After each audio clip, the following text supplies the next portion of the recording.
Hi, this is Michael Buffer, and welcome to the BoxHard Podcast. Hello, everyone. This is Mikey Garcia. Yo, it's your boy, the odd guy himself, Malik King Scott. Hi, I'm Charlie Edwards. This is Fast Eddie Chambers, and you're listening to the BoxHard Podcast with my main man, Joey Coastman. Hello everybody and welcome to episode 130 of the BoxHard Podcast. I'm your host Joey Coastman. I'm usually joined every week by my co-host Mr. Ayaz Sumra. He couldn't be with us this week. He's done one of those things that he sometimes seems to do where he just goes missing. Nobody knows where he is. Get the hashtag going on Twitter at FindAyaz. But I'm joined this week by a very, very good replacement, and her first time actually on this show. It is America's very own Mimi Melendez. Mimi, welcome to the show. How are you? Great. How are you? Thanks for having me. Hey, it's my pleasure. I'm very good. Right, let's jump straight into the review part of the show. Let's waste no time. We're going to start over in the Belasco Theater in Los Angeles, California. Just one fight to mention from this card here. Prospect out of the Robert Garcia boxing gym, Hector Tanahara. He moved to 13-0. It was a unanimous decision over 8 rounds for him against a guy called Hector Suarez. It was the battle of the Hectors. Well, Tanahara came out on top as expected. I'm happy to see him go the distance as well. In his last fight, if I'm not mistaken, I think he touched down and got up to win. So yeah, he's quite a guy that I'm very excited about his future.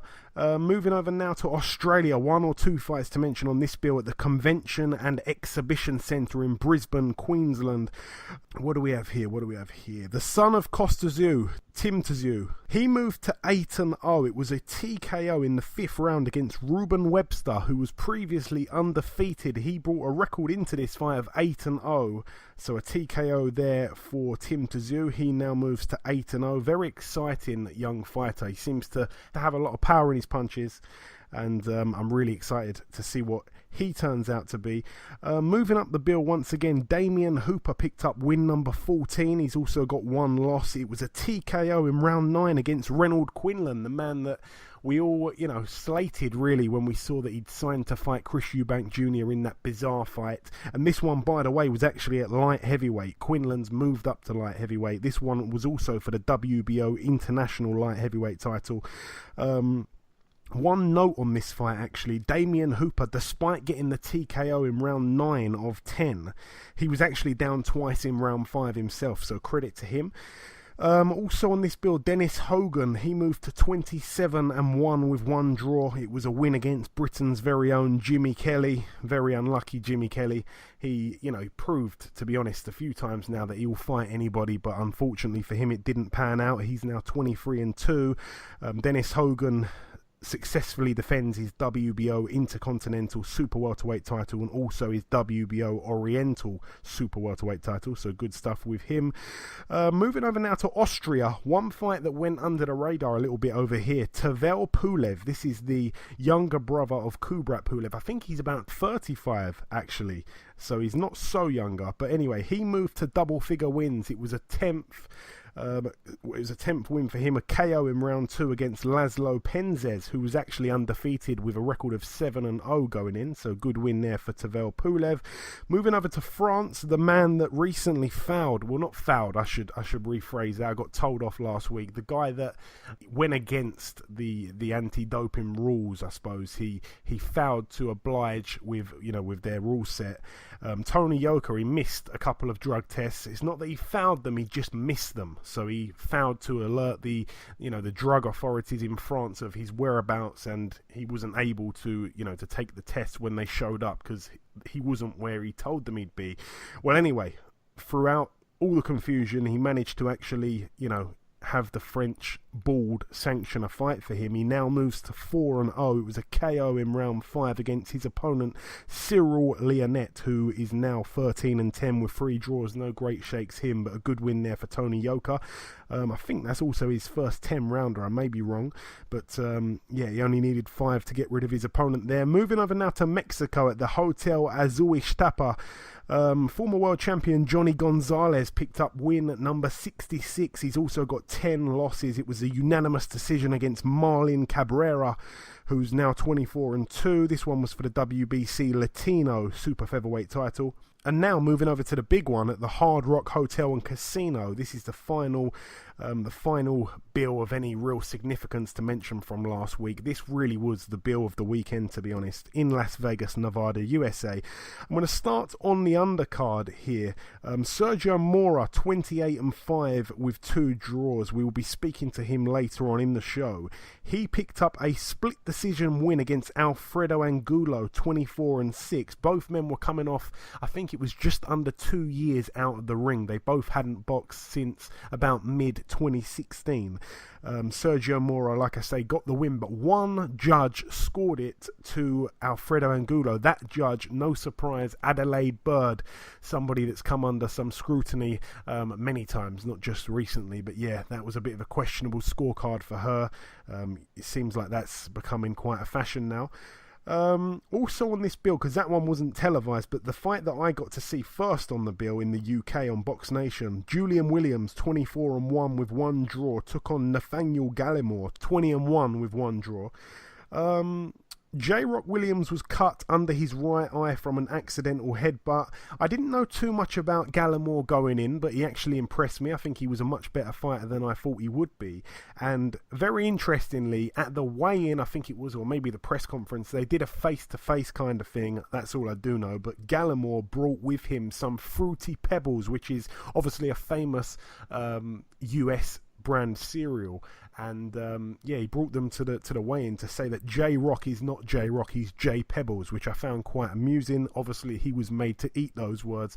I'm going to bring you in now, Mimi. I'm taking it that you probably did see this fight. If so, what were your thoughts on it? I thought Gallimore was a lot more skilled than what I had previously thought. I wasn't too familiar with him as well. He did pretty well in the mid-rounds. And I thought that this was a great win for J-Rock. Yeah, I agree. I tend to agree. I think that, like I say, Gallimore, when he brought the Fruity Pebbles to the weigh-in, I found that quite amusing. I feel that J-Rock definitely won a clear decision despite one judge having it a draw, so it was a majority decision in the end. But the 11th round, I think that J-Rock was very, very close to stopping Gallimore. Gallimore seemed to be out on his feet but showed some great conditioning. J-Rock didn't really have it all his own way though, like I say, and like you say, really, the mid-rounds, he certainly had a lot of success. J-Rock was also cut on both eyes and took a lot of shots himself. It definitely wasn't one-way traffic. Although he did win though, J-Rock, he didn't, I don't know, he seems like he's quite a few levels down from the champions at 154. It seems like, I don't know, he didn't impress me too much, but it seems like the champions at 154, there's quite a drop in level to the contenders, because he really is a contender. He's a top contender, I think, but I think there's quite a difference in class between the champions and the contenders. Would you tend to agree with that, Mimi, or am I way off? No, I absolutely agree with you. 154 has some great champions. They have Hurd, Lara, there's Charlo. These guys are way above J-Rock as far as, levels go in boxing. I do feel like they are more complete. I do feel like J-Rock is a solid prospect, though. Yeah, I agree with that. And moving up this bill, let's start with, should we start with Truax and DeGale after this one, or should we do Lara and Hurd? Where should we go between those two fights right now? Up to you. I think we could go with Truax DeGale. Okay, let's go with that. This one, of course, was a rematch for the IBF World Super Middleweight title. James DeGale lost the belt to Truax back in December. I was there, sat ringside in London. A very under par performance from James DeGale, but he did avenge that defeat there on the weekend. DeGale was also cut on the right eye from a punch in round 3. Truax was cut on his right eye in round 7 and round 8. It seemed like all the cuts were caused from accidental head clashes. DeGale was also deducted 1 point in round 10 for use of his shoulder. It seemed to be quite a questionable decision from the referee, to be honest there. Let me go into this one. I think that the first round, DeGale surprised me where he was so much on the front foot. He was very, very aggressive. That took me by surprise a little bit. Very unusual DeGale round, especially in the first round, to see him so aggressive. He really went looking for Truex right away. I think that DeGale looked very mobile and athletic. I think Truex clearly, he looked big and strong in there, the much bigger guy naturally, I'd feel. And DeGale landed 2 big headbutts on Truex that seemed to be unintentional, but even still they landed really solid, and Truex came off really bad from those head clashes. I think that was one in the first and one in the second. DeGale's forehead hit Truex in the mouth both times there. And like I say, the other cuts were caused by other head clashes. DeGale walked into a couple of powerful looking right hands from Truex, down the course of the fight. Something still seems to be missing from DeGale, though, in my opinion. Like I say, DeGale was cut badly in the third round. That was from another clash of heads. And, the corner just seemed to not be able to get that cut under control at any point in the fight. It just kept flowing and flowing. The referee called it incorrectly, though. I think he said it was from a punch, which, that was a bit dangerous, really. That was a bit risky, I felt, at that point. I thought that perhaps we could see the fight get stopped and Truex would rack up a TKO victory. But in the fourth round, James DeGale was constantly on the back foot, and it seemed like he was slipping into those bad habits that he picked up in the first fight. It seemed like the fight was maybe swaying a little bit back in Truex's favour. I did actually give DeGale the fourth round, though. I had it 3-1 to DeGale after 4. There was some very different scorecards floating around on Twitter. I felt that DeGale started a little bit slow from like the 5th round. I think Truex didn't do too much work in those mid rounds apart from just stalk DeGale. He wasn't really landing any eye-catching punches, I'd say. I think that DeGale won some of the middle rounds as well. DeGale, like I say, was constantly wiping the stream of blood away from his eye. The corner just couldn't do anything with the bleeding. Robert Byrd took a point off James DeGale, like I say, for persistent use of the shoulder in round 10. The commentators thought that was outrageous. Like I say, the scorecards were all over the place on social media. I felt that the 12th round, the final round, there was a lot of holding, but I think that Truex probably won the round on the cleaner work. I felt that the 10-8 round as well could have proved to be huge. Not on my scorecard. I felt that James DeGale won quite comfortably over the distance, but I felt that it could play a part. But in my eyes, the right man won. A lot of people would say that I'm wrong. So how did you see that fight, Mimi? That fight was very bloody. It was a very messy fight. I didn't feel like that was the best, representation of what either one can do. I did feel like there was a lot of grabbing, holding, clinching, a lot of smothering. There was not any real good inside fighting. There was a lot of leaning in as well. I think DeGale, when he was pushing him off, I think he was just trying to create some distance to try to land some cleaner shots. But like you said, the ref took a point away, and I thought that was kind of outrageous as well. Honestly, it's just, it wasn't a fight that, that I would say that, was a great fight. It was not the highlight of the night.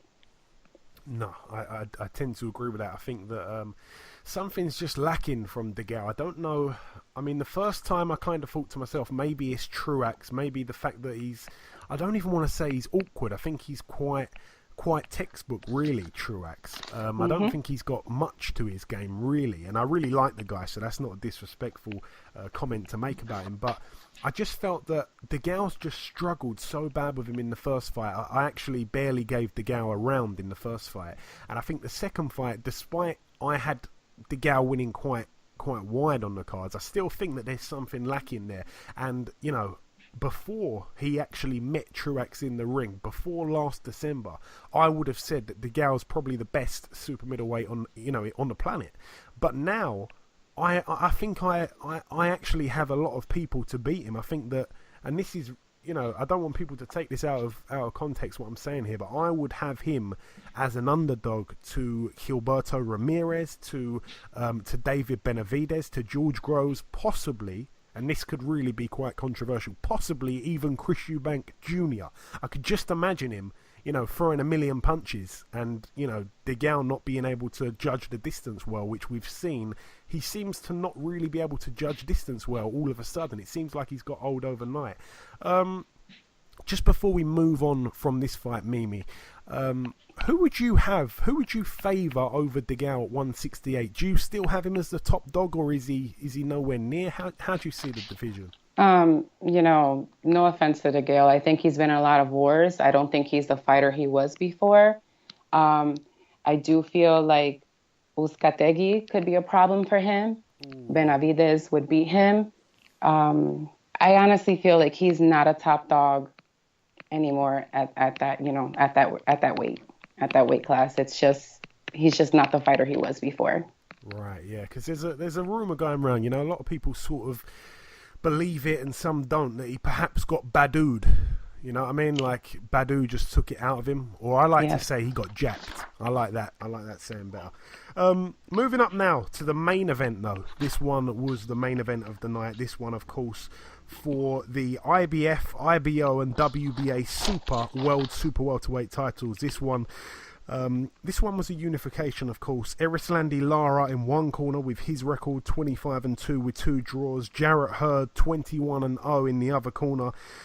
Firstly, I give Jarrett Hurd a lot of credit because I think that he's a guy that, I want to say he's kind of inexperienced with the championship rounds and the championship fighters. I felt that, his last win against Austin Trout was a good win, but I felt that Trout ran out of steam after about 3 rounds. So, I wasn't too sure how much of a great win it was. But aside from that, he didn't really impress me against Tony Harrison when he picked up the vacant title, despite stopping him. He was being outboxed for much of that. And before that, I hadn't really seen much of Jarrett Hurd. So I have to say, going into this fight, I massively favoured Erislandy Lara. And you know what? He's really impressed me, Jarrett Hurd, because I think, like I say, I think he'll fight anybody. And I almost felt he was a little bit naive to take this fight on. He seemed to kind of be, underestimating Lara. At the weigh-in, he was putting his hand over the guy's head, like as if to say he was so small, so short, kind of taking the mick out of him a little bit. And I thought, oh boy, he's going to really pay tomorrow night. But it just wasn't to be. It was all Jarrett Hurd. How did you see that fight, Mimi, before I break it down? I saw the fight as a very interesting fight. I knew Hurd was going to bring, difficulties to Lara. Lara's been dropped before in the Angulo fight, which Angulo is a pressure fighter. Hurd is the same way. Hurd is a very, very, huge, strong pressure fighter. He takes a punch to give 5. And he doesn't mind it. He'll just keep going forward. And I knew that pressure was going to be a problem for Lara. Yeah, it was a surprisingly aggressive start from Lara as well. I mean, he came out in the first round, swinging away, and I feel like he had a great first round, Lara. And I knew that. Well, I don't want to say I knew because I don't feel like I knew much about this night of boxing. There was a few surprises here and there, but I really was not too sure if the fight was going to be a really exciting fight, because we don't see Lara in many barn burners, but I felt that Hurd actually did bring out a lot of eye-catching stuff from Lara, which tends to mean it didn't go all Lara's way. Hurd touched the canvas, but it was a slip. I think that was in the first or second round. Hurd did look quite uncomfortable in there in parts, but like I say, Hurd being absolutely huge for the weight, and you have to say, he did look a couple of weight classes above Lara when they were standing close. He was able to just take Lara's punches and kind of walk through him at times. He was being backed up here and there, but over the course of the fight, the bigger man Hurd was just able to, put the pressure on Lara. Like you say, he won many rounds on aggression. Many rounds he landed the better shots. And I found it quite a close fight up until the 12th round. I mean, like I said, I do say it was all Hurd, but what I mean by that is I feel like he answered a lot of questions for me. And going into that 12th round, it was quite close. I felt that Hurd was probably 1 or 2 ahead. And then obviously in the 12th round where he dropped Lara, that was really the nail in the coffin, if you like. Obviously Lara hadn't been dropped in nearly 4 years. he was able to get back up and survive until the final bell, which I was happy about. I didn't really want to see him get stopped because I like Lara. I think he gets overlooked just because, you know, he hasn't really been able to sell himself so well. He doesn't obviously speak English very well at all. So I feel like he's been written off. I saw a lot of kind of the American audience writing him off before the fight. Like I say, I thought he was a favourite. He was a favourite in many people's eyes. But Hurd certainly raised to the occasion and got the win. So very impressive from Hurd. It sets up quite a few fights, though. I feel in the 154 division, like we were saying, there's that kind of 2, 3, 4, maybe 5 names at the very top of 154. Then there's a great big drop back to some of the contenders. Lara's still up there, but Hurd has beat him quite well, especially dropping him, like I say. And now it really sets up a mouth-watering clash, I feel, between two unbeaten fighters, two unbeaten champions at 154. Mimi, I know that you know who I'm talking about. Jarrett Hurd and Jamel Charlo. What a fight that would be. Yes, absolutely. They're both, big guys for 154. They're both very strong. They're both very aggressive. I just feel like, if I had to pick, my pick in this particular fight, I would say I would go with Charlo. I feel like they're the more complete fighters. But however, I do feel like, it would be a great test for both of them to see exactly where they are. Great measuring stick. Yeah, I do like the measuring sticks. They're handy in boxing. What I will say also, last week when we did the prediction league, I believe we all agreed, me, Ayaz, and the listeners, we all agreed that I think we all went with Lara to win on points. That obviously didn't happen, so we don't get a point there. And we all went with DeGale to win on points, despite me not being sure. I was kind of thinking that Truax might find a way, but in the end I went with DeGale. So we've all gained a point there.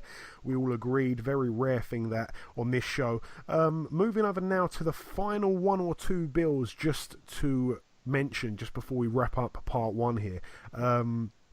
There was a fight that happened on Sunday the 8th of April, one fight that happened over in Thailand, actually. There's a guy over there now, a lot of these Thai fighters have got many, many different names, but there's a guy, and I'm going to try my best to pronounce this.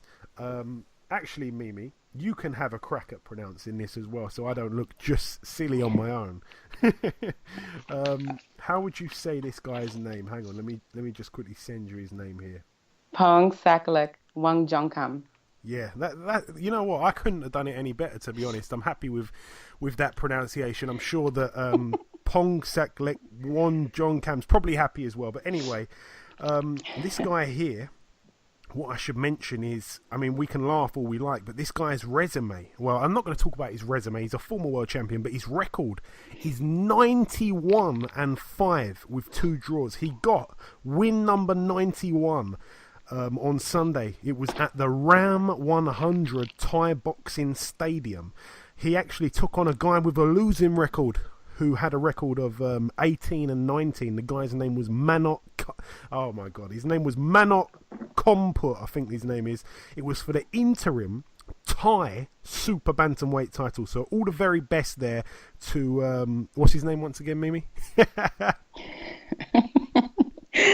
Pong Saklek Wangjongkam. Excellent. All the very best to him. And that really wraps up the reviewing. Just before we wrap up part 1, because in part 2 I'll be joined by another special guest. But just before we wrap up part 1, it's time now to say goodbye to Mimi Melendez, who's been absolutely fantastic. So Mimi, once again, thank you for coming on. Thank you for replacing Ayaz. It's been a real pleasure. Thank you for having me. Goodbye, guys. Excellent. Just before we wrap up part 1, like I say, the last thing to do is to welcome our very first guest. Ladies and gentlemen, please welcome the current WBA Bantamweight champion of the world, Mr. Jamie Mcdonnell. Jamie, welcome to the show.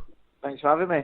It's my pleasure, my friend. It's my pleasure. So, Jamie, it's your first time on the show. It's certainly overdue. I do just want to point out, though, for those that may not know, they should know, but Jamie is, of course, Britain's longest reigning current world champion, Jamie also hasn't lost a fight for over 10 years, and even that loss was a very controversial and close loss. It's crazy to think, Jamie, that you don't really receive the recognition or the credit for what you've achieved in boxing. But one thing I must say before I start with my first question, really, is me personally, I absolutely applaud you for your work in the boxing ring. You truly are, in my eyes, one of the best boxers Britain has produced in a long, long time. And like I say, we've had your trainer Dave Caldwell on the show many, many times. He's expressed frustration about you not really being appreciated by some of the British boxing fans. Does that affect you in any way, Jamie? Do you get frustrated by that at all? Not really, mate, not really. But, when you put it into, when you say it like that, longest reigning champion we've got, undefeated for 10 years. I've won English, British, Commonwealth, European, final eliminators, world titles. I've done it all, and I kind of don't, it still goes under the radar, I don't get the recognition probably, what some other fighters would get if they had, what I've done, but it doesn't affect me. I just get on with it, I'm not, it doesn't affect me too much. I just get on with it and just keep doing what I'm doing, I'm happy as long as I'm winning, I'm happy just doing what I do.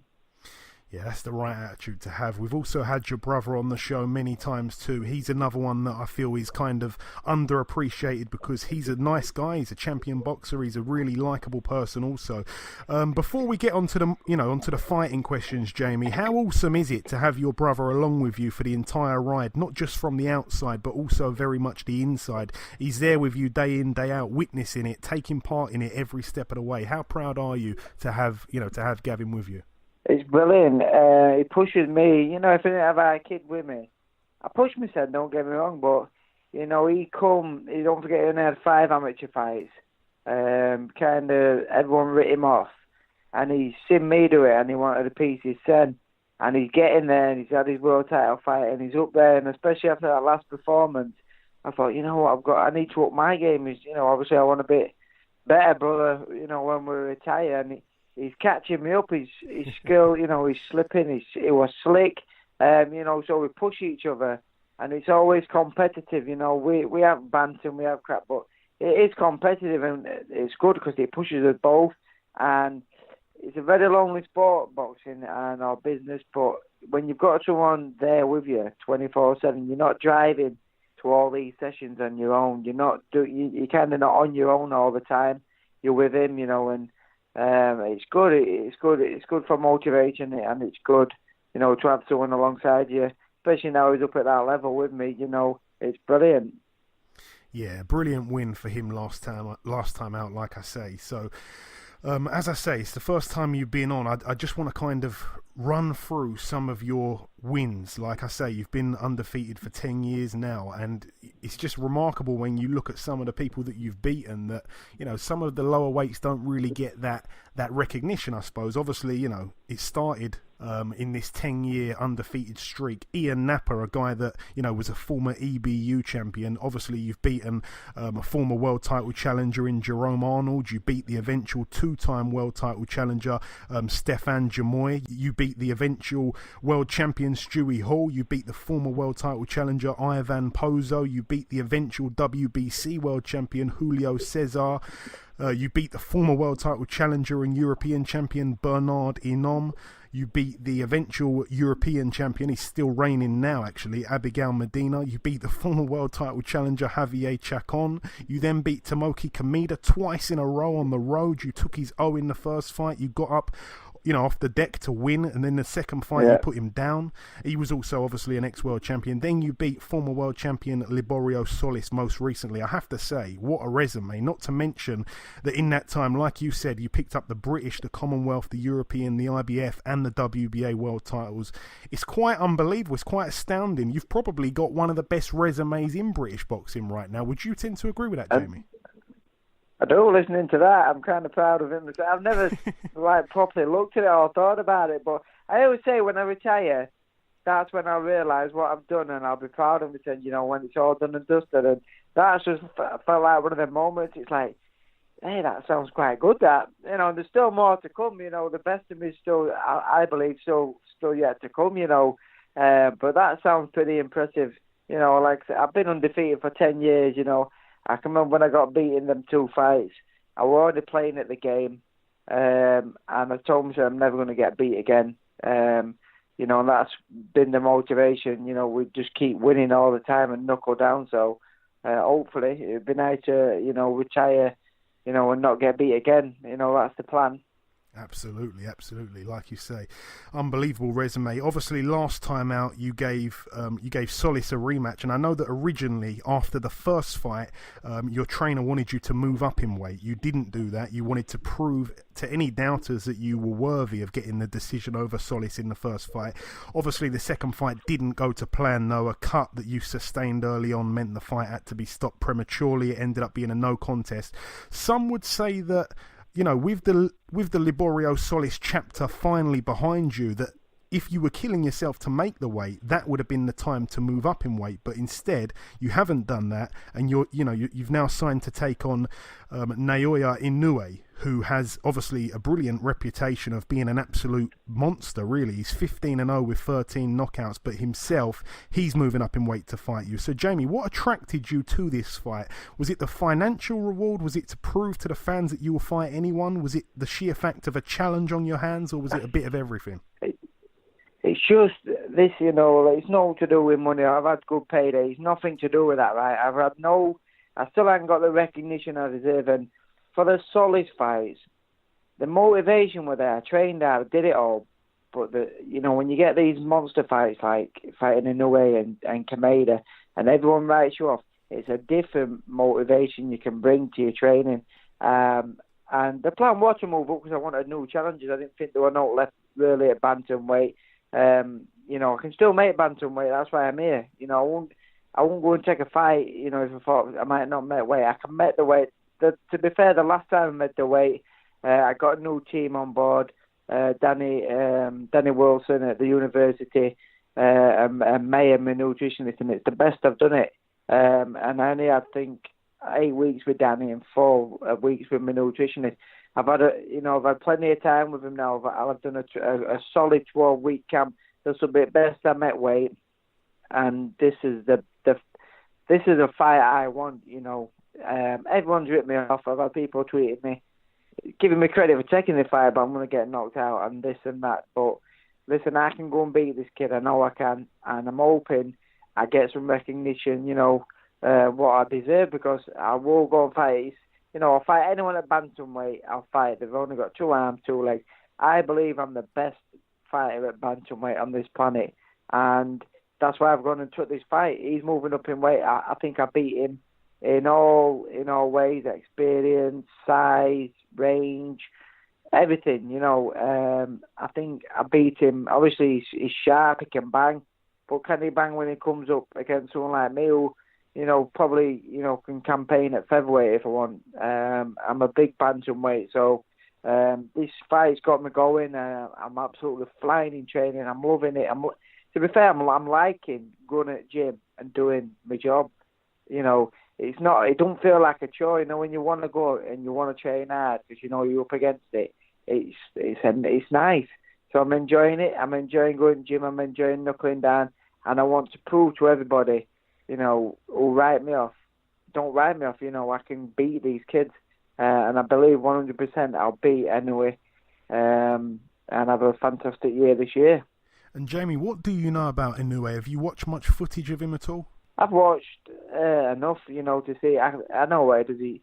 I've probably watched about 5 rounds, 4 to 5 rounds. He's good. He comes in and out. He's very fast. He can bang. But he's not.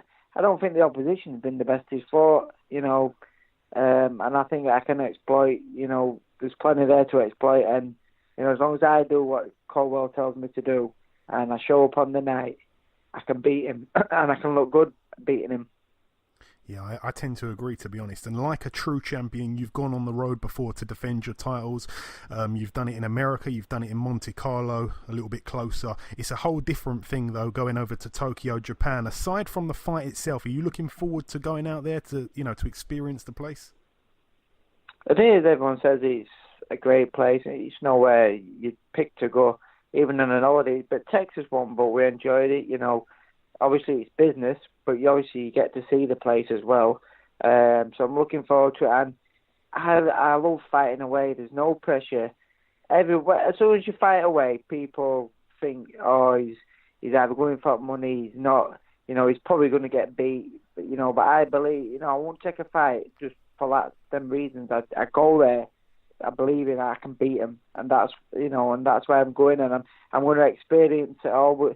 We're going out to Dubai for a couple of weeks to acclimatise and get used to the weather, and all. Well, my team say that's the best place to go to get ready for Japan, because we're going to have 3.5 weeks there, but they said no, we'll go here first. So I'm away for probably 3 to 3.5 weeks getting ready for this fight, and it's costing a lot of money. So, it's, as long as it puts me in the best stead possible to beat this kid, that's what I'm doing. So, I'm looking forward to it. I've got 6 weeks tomorrow. I'll be fighting, so I've got 3 weeks left over here, just under 3 weeks, and then we fly out, and then the last 3 weeks just solid training, and hopefully we're going to pull off a big upset in some people's eyes. It'll be a big upset, and I'm looking forward to it. Brilliant, man, brilliant. And as I said earlier, for a while there were those rumours that you were really struggling to make the weight. You said that you've brought on a new team in terms of nutrition and stuff like that. I did see a picture of you the other day on Twitter with your top off, and I must say you looked in really good shape already. Are you far from fighting weight at the moment? Yeah, we're on course. I'm well on course. This is best I've felt, best I've looked 6 weeks in. We've got 6 weeks left. I'm feeling, I'm looking brilliant, and this will be the best I've met the weight. I've never, I suppose people, before they move up, they think, I need to move up next fight. I'm struggling. I've never thought I'm moving up now. I'm struggling here. I've never felt that. So I know I can campaign at bantamweight if I choose to. We were just moving up to super bantam or maybe featherweight for these opportunities what's come my way, because he's moved up. I know it gives me that buzz I need to go and fight a great fighter, and what people believe is pound for pound this and pound for pound that. These are what I want, and that's why I was seeking moving up to super bantam or maybe featherweight, because these are the challenges I want. If I'm fighting people like Solis, who people don't think, Mcdonnell should school this kid, he's easy work for Mcdonnell. You let your guard down, you still train hard, you still get on and do it, but it's the drive. It's the drive in there compared to these big fights. So as soon as this fight come along, Dave's like, do you want to stay at bantamweight, and fight this kid? And to be fair, I didn't know him. I didn't know him. And then my brother's like, I said, yeah, fair enough, I'll have it. Because Dave's like, he's next best thing. He's in pound for pound. And started reeling all that off, and that were enough for me. So I said, yeah, let's take it. And then I turned to the side to my brother, and my brother's like, it's good, bruv. It's good. And I said, is he? He's like, yeah. He said, but he's nothing you haven't seen before. He said, you can beat this kid. And then as soon as I got him a car on way home from gym, I looked him up. And as soon as I seen him, I know I can beat him. So that's just got me more motivated and looking forward to, a challenge and, hopefully defend my belt, which I believe I'm capable of doing, especially in Japan. And not taking your eye off the prize here at all, but obviously the obvious fight, the easy fight to make in many people's eyes would have been yourself against Ryan Burnett. Surely that would have done big numbers in the UK. Was that ever a fight that was presented to you at all? It's never been put to me. Obviously, the fight's there. If we won the fight, it's there. But it don't. It's a good fight, a great fight, but it don't get me buzzing like this fight does. Like Rice stepped up to world. He's a good. I said we took Ryan to Texas to spar, and I knew he'd be a world champion. I just thought it might have been when I moved up a weight until he come along fast and he picked up these world titles. So it's a great fight, but I think I beat Inoue, and we'll see what fights are out there. If they can make that fight and it catches me and gets me motivated, we'll take that fight. But it might be a case we move up and maybe a weight or two and push for big fights. But we'll just see what happens. I've got this fight in front of me, but listen, you can't not look into the future a little bit. Every fighter says, we won't look by it. You don't look by it. you look what's out there, obviously, after this, and that gives you a bit of motivation to make sure you win, because you want the other fights and the other paydays, so you've got to make sure you win. Yeah, of course. And coming down to the last couple questions now, Jamie, you don't have to give this to us if you don't want to, but I like to ask fighters, do you have any kind of prediction? How do you see your arm being raised come May 25th? I'd love to just knock him out in round one, but I'm not that sort of fighter. I can't just go out there and pull a one-punch knockout. I think I look good in a 12-round fight and I win on points. Maybe by 3 or 4 rounds. I'm hoping 3 or 4 points. That's good enough for me. If I can get a stoppage, it's a bonus. If I can get a stoppage in round one, it's even better. But I think a good professional performance, and I win on points. Yeah, I agree with that. I think you certainly have the tools to do that. And finally, Jamie, I just want to really give you a chance to send a message out to any of your fans that may be listening, anything that you want to say at all, anything you want to get off your chest, just take it away. Yeah, just like to, hope everyone gets behind me, when I go to Japan. Believe in me, I can beat this kid. And all of my fans who, support me anyway, take me off to him, but just for all the fans that don't believe in me, just get behind me, and if you don't want to get behind me, don't get behind me, but I'll prove you. They're the people who give me motivation to keep winning. You've got to keep proving these out as well, and keep winning. So just watch your space. I'm gonna go and prove everyone wrong. But yeah, thanks to everyone who support me. Okay, listen, Jamie, you've been on my bucket list for quite a while, so I'm happy to have finally got you on our show. Best of luck for May 25th. No problem. I'll be hoping and praying for a Mcdonnell victory. Thank you for your time, and we'll catch up sometime after. Thank you. Yeah, cheers, mate. Thank you. Okay, now it's time for part 2 on this week's show. This part, usually the news part, but of course, Ayaz Sumra's not with us. So, before we carry on and delve into the preview there is a man that I must welcome now, the former heavyweight world title challenger and a good friend of mine, of course, Mr. Eddie Chambers. Eddie, welcome to the show. Yeah, thanks for having me on again, my man.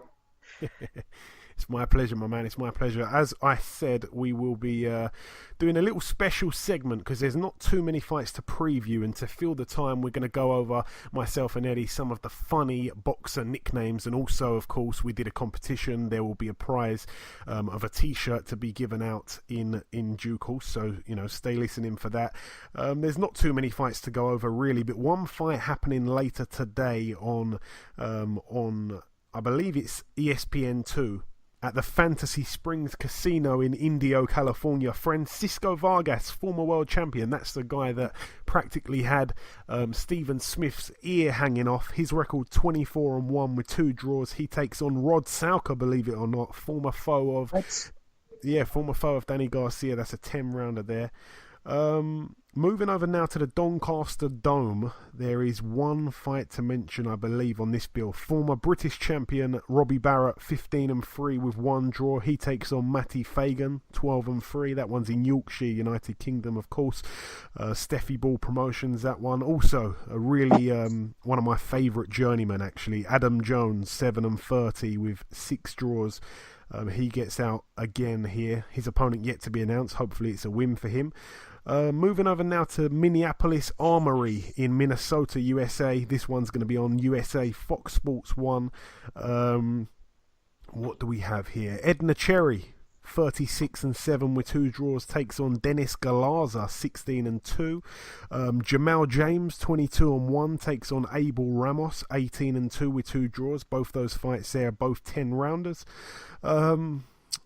Moving over now to the King Power Stadium. This is the home of Leicester City FC in Leicestershire, United Kingdom. One fight to mention over here for the vacant British Super Featherweight title. In one corner, Sam Bowen, 12-0. He takes on Maxie Hughes, tried and tested, 18-3 with 2 draws. Real big step up this one for Sam Bowen. I believe that's going to be a fantastic fight. Really, it's gone under the radar, to be honest. Also, moving over now to the Ice Arena in Wales, Cardiff.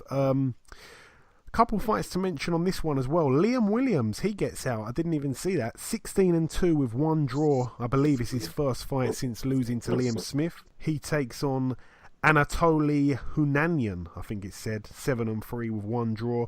Also, Craig Kennedy, 16-1. He's in an 8-rounder against Nicholas Grizunins, who's actually undefeated, 7-0 with 1 draw. Moving over now to Belfast at the Europa Hotel. Paul Hyland Jr., 17-0. He takes on David Birmingham, who's 6-1. That is a 10-rounder there. I believe Paul Hyland Jr. is actually mandatory for some big fight coming up in a few weeks, I think, so a little bit of a keep busy there.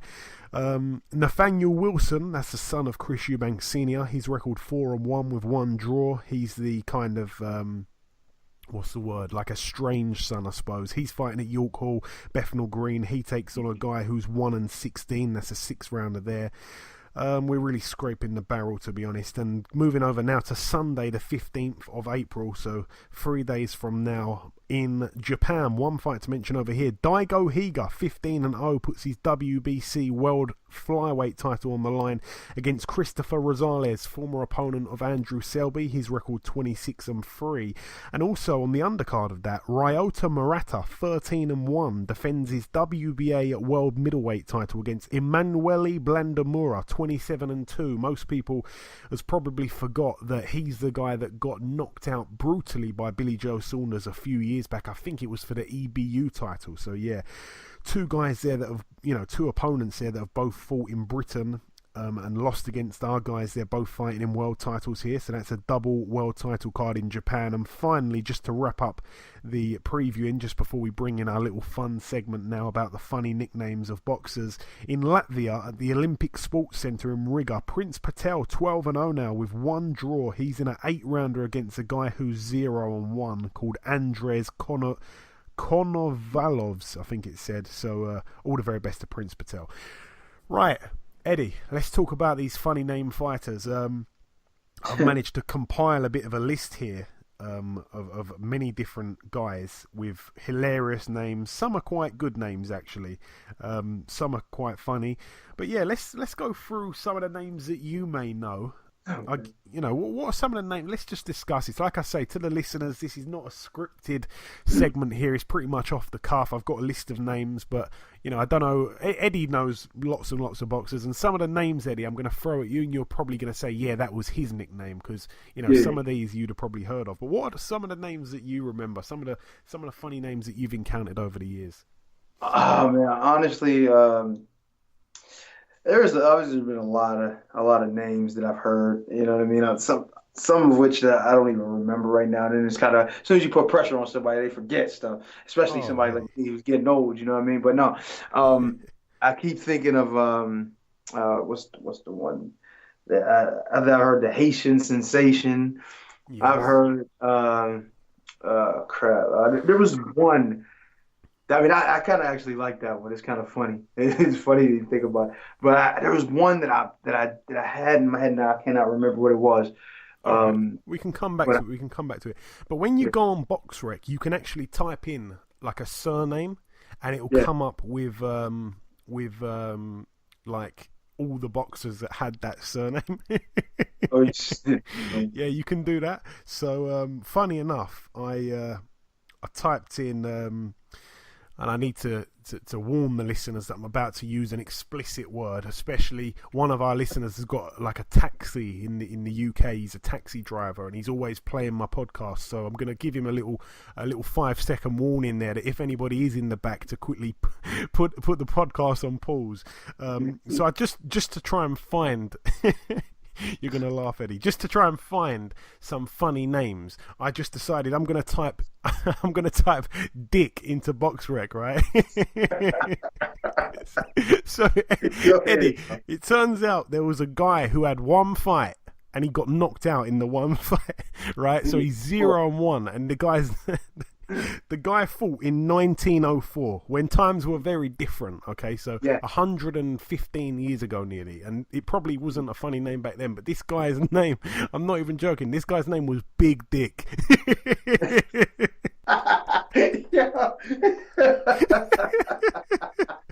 See? Yo. But there's more. There was actually two guys, and one was from Baltimore, and he came along in 1904 as well. So it's the same year as Big Dick, Little Dick.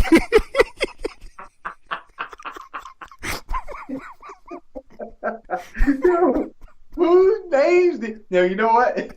You know what? I'm thinking his name might have been Richard, and they just say, they call maybe, but that's his last name. So I don't know, Richard. Oh, for real? Yeah. Little was his first name. There was Big and Little. They might have been brothers. Who knows? But but yeah. There was also, funny enough, again, this just came up. I swear to God, there was a guy from Indiana. Indianapolis, Indiana, called Eddie Dick. It's spelled exactly the same as the way you spell Eddie, with the IE at the end. Oh, why? That wasn't me. Trust me. I was not playing around when I was 1928 he made his debut. Yeah, and there's also a guy called Fighting Dick as well, 0 and 2, from North Carolina.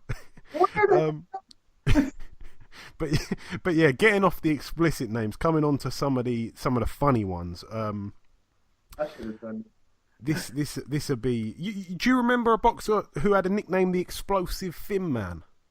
No, I don't even know. Yeah, but you heard of the boxer Alexis Arguello, right?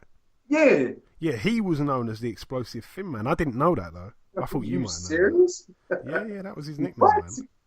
I mean, he was explosive and he was thin, so I guess. No, but one of the. Go on, say again. I said one thing leads to another, right? Yeah, I suppose. But I tell you who had a good nickname. I mean, he's not fighting now. I think he's recently retired. I hope so, anyway. But James Lights Out Tony, I loved that. I really liked that name. Oh yeah, of course. And it actually was, because you watched a lot of his fights, especially early on. There was a lot of lights going out, so he was putting people's lights out anyway. So that was perfect for him. I know that. Sorry, go on, Eddie. No, you're good. No, I was going to say Layla Ali. Her nickname was She Be Stinging, which I thought was quite cool because obviously her dad with the float like a butterfly, sting like a bee, and her one was She Be Stinging. So that was quite clever. I also liked Michael Nunn's one. Do you remember his one? Second to None, yeah. I did like that. Yeah, that was clever. One of the funny ones as well. Do you remember Owen Beck? Yeah, I forgot about that. Yo, that was one of the ones I would have mentioned. Owen, what the heck? Owen, what the heck, Beck? That was wicked. Yeah. Ernie Shavers, obviously we remember him, Eddie, as, being what they used to say was one of the hardest punchers the heavyweight division ever produced. His nickname, and I didn't even notice, do you know what his nickname was? The Acorn, right? The Acorn, yeah, I didn't know that. Yeah. I wonder why. I have no idea. I don't know. I guess acorns. I don't know if they're hard or what. I guess hard. I don't know. I'm guessing. If you ever pick one up though, damn things are hard as a mug. It's like you step on it, it ain't gonna do nothing. It just digs into the ground. But I mean, I'm guessing maybe that's why he called him that. But that's how hard he punched anyway. And a boxer that you fought, Eddie, Calvin Brock. Yeah, the boxing banker. You know what? I don't know what. I didn't know what his name was until the fight. I thought he had a different name until we fought, and then I was the boxing banker. I'm like, huh? Like, I didn't know that was his name. He must have changed it because I thought it was something else before I heard something somebody said. It's the boxing banker. I said, wow. Well, was he a banker? Huh? Was he a banker? Yeah. He was all in that. And I was surprised, I mean, now I don't know why he looks like he could be in something like that. He was like more of a clean kind of suit and tie kind of dude. So it kind of seemed to me that could be him. But once that was his name, I was like, okay, well, I guess it kind of fits. But it was funny that was his name, the boxing banker. Yeah, that was a good one. I liked that. Yeah. That was a good one. But another guy that you fought as well, who. He's got kind of like, I suppose, like a bit of a scary nickname. And do you know who I'm going to say? Yeah, I kind of feel like I know who you're going to say. Go on then. Sam Peter? Oh, he had a great nickname, man. What was he like, Eddie, to fight? Because that guy, like, when he used to speak English, do you remember that infamous interview he did when he said, like, I want who next? Do you remember that? Who next? No, he didn't say next. He said who next. Yeah. Yeah, basically. What was he like to fight? Because he was scary, man. He was a scary guy. Of all the people you would think would be most menacing. Now, granted, he's a wide dude, not super tall, but wide, right? And he looks strong, and he is strong, right? But he's like the coolest acting guy on earth. One of the not everybody, but he's just like one of those dudes that, like, I went and spoke to him after the fight. He was happy to to see and speak. I'm like, Jesus Christ, you would have thought you won. You know what I mean? He was really pleasant. Like, he seemed like a pleasant dude. He didn't seem. Don't get me wrong, his punching power and all that. And I guess he seemed young. I don't know if that makes any sense. He seemed like a kid, kind of. You know what I mean? Like, he's really, he wasn't as menacing as you would think. Now, when in the ring, obviously, his big punching power is a threat. But aside from that, man, he was actually not even dirty. He wasn't dirty at all. He didn't try any, like hitting off the break. He didn't do nothing that you would think a guy with the name Nigerian Nightmare would do. So he actually was not a bad opponent to have, to be honest. And I know that sounds crazy, but that's the truth. Yeah, he was. That's a brilliant nickname he had there, the Nigerian Nightmare. Also, like I say, Calvin Brock, two guys that you fought there. Just to point out to the listeners, both guys were outpointed by Eddie Chambers. No, but I got one though. My man Dominic Gwynn. He had a pretty decent name. Like, I guess it's nice, but they call him the Southern Disaster. You know what I mean? Because he's from down south. I forget where he's from. I think it's from Arkansas. I think he was Dominic Gwynn. Yeah, Dominic Gwynn. Okay, yeah. Maybe he called it. Did he call himself the Disaster after or before he fought you, Eddie? I think it was before. I think it was. Was it during? Was it during the fight? Yeah, I guess it was. No, but you know what?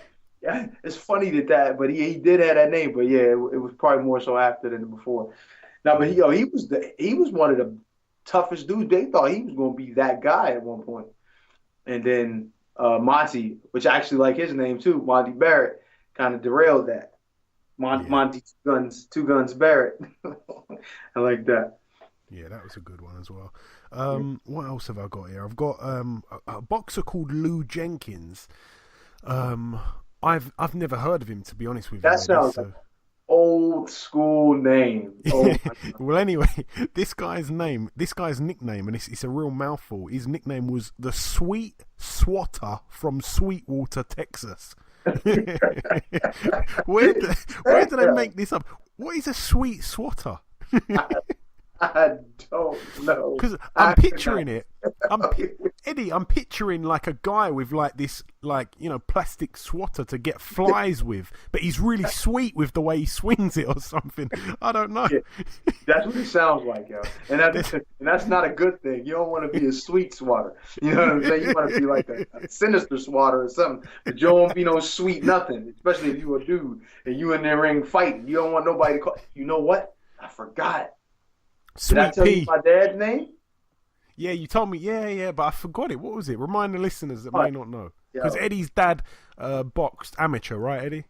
Yeah, he was a good amateur up in the area, like around Pittsburgh and the East Coast, basically, more so. Back then, they didn't travel, I guess, as far. You know what I mean? Maybe they had some national tournaments, but they wasn't traveling that much. But anyway, his name was Eddie Cutie Pie Chambers. That was the awesome name right there. That's gonna get you into a lot of fights, and that's exactly why they gave him that name back then. I'm sure you told me the story of why he was called the Cutie Pie. Well, because they say he had a lot of success, I guess, back in the day with women. I guess that's debatable. I don't know. You know what I mean? But not only that. No, it was like, because I guess he looked a certain way, but on top of that, he was like 132 pounds. Real thin, no real muscle definition or nothing like that. And my dad was 5'8", so 132. He was kind of tall. 125 and went to 132 back then.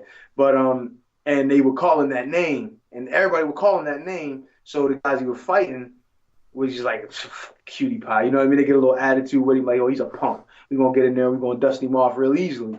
And obviously it was the other way around. So they was they were obviously giving him that name so they could get fights and get guys gassed up thinking that he wasn't going to be much.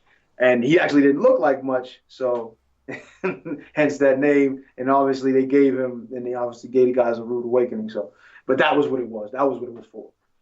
Excellent, man. Little history lesson there from Eddie. There's a guy called Luis Firpo, and again, this is a guy that I haven't heard of, Eddie. So excuse my my poor knowledge. Is that a guy that you've heard of at all before I say his nickname? Was it Luis Firpo? Nah, nah. It's going to look really bad if I research afterwards and find out he was like a 5-weight world champion. But anyway, his nickname was the Wild Bull of the Pampas, which again, what? the Wild Bull of the Pampas. The Bull of the Pampas? The Wild Bull of the Pampas, yeah. Like Pampers, like diapers, like baby. What? What? Like, what the fuck? Not Pampers, like PAMPAS. Yeah, Pampers, I suppose, but not ER. not nappies, man. Oh, I was like, yo, what the fuck? I said, what? It must be where he's from. Wait. Let me tell you about Arkansas or something like what? Yeah, I think so. He must have been. I think so. I don't know. But it sounds a lot funnier. We'll leave it as what we thought it might have been. The nappies, the diapers. What about this guy? Eddie, you've heard of 2-ton Tony Galento? Surely. Yes, yeah. Right. Do you know how he got that name? No. I'll tell you right now, right? This is a true story. He owned a bar, like a restaurant bar, and he had a massive delivery for loads of ice. So right. He actually got dropped off like 2 tons of ice, right? Now, people believe that he was called 2-ton Tony Galento because he was a big fat guy. But really, it was because he got dropped off 2 tons of ice and he had no one to help him to move it from inside of a van into his freezers inside the, the restaurant, the bar, whatever. Yeah. So no one helped him. So he moved the whole 2 tons of ice himself, and he had a fight that evening. And he went... He turned up for the fight, and I think he beat the guy by knockout within about 5 rounds. He knocked the guy out, and that was it. The nickname stuck. He become 2-ton Tony Galento. That's a true story. That there's a guy here, and sorry, Eddie, go on. What? No, that's right. That's good. I'm listening. There's a guy here, and I haven't verified this one, but someone sent this one in, and the guy's name. The guy's name was Vaughn Shake and Bake Bean. Vaughn Bean? Oh yeah, that was his name. Yeah, Shake and Bake Bean. Apparently, this is true. I haven't checked that one up, but I know Vaughn Bean. He fought Holyfield. Did he? Yeah, if that's the Vaughn Bean I'm thinking of. There can't be more than one Vaughn Bean. Yeah, well, I don't think so. And especially with Shake and Bake is the nickname. Because I didn't know that was his name. Yeah, his name was Shake and Bake. Yeah, I've just checked it. Yeah, 45-5. His record was. Yeah. Wow. Sean Shake and Bake Bean. And his last fight was in 2005. Yeah. He got beat. He got beat by Dimitrenko, a man that Eddie Chambers later beat by decision. Moving on to the next name, we've got Humberto Soto. He's got a good name. Yeah, I never even thought of his name. What was his name? The Crafty Little Fox. That's his name. Yeah, the Crafty Little Fox. I guess he's crafty. Give him that name. Why not? Owen, what the heck, Beck? Someone else sent that one in again. I was reading this one out the other day. Everybody. Henry Sugarpoo Buchanan. Yes. Yeah, you know what? I never thought of that. Honestly, I'm not hating. I just don't like the Sugarpoo, the part. You know what I mean? Like, that just sounds, for a fighter. Don't get me wrong. I mean, I guess Cutie Pie is not good, or, some of these names are just not good for fighters, and I guess that's kind of good, but to use and maybe make people think you're a little soft, I don't know why they would think that, especially if you're a professional at a top level. But still, right. I'm giving you an ultimatum, Eddie. Yeah. Okay. For the rest of your life, you've got to have one nickname. Oh. Okay. But it's out of these two. Okay. So the first one, your name can be Eddie Sugarpoo Chambers, right? That's actually got a ring to it, by the way. No pun intended. Listen.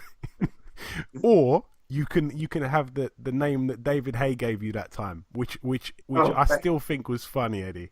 I do too. I actually like that name. And for those that may not know, Eddie, what was the name he gave you, man?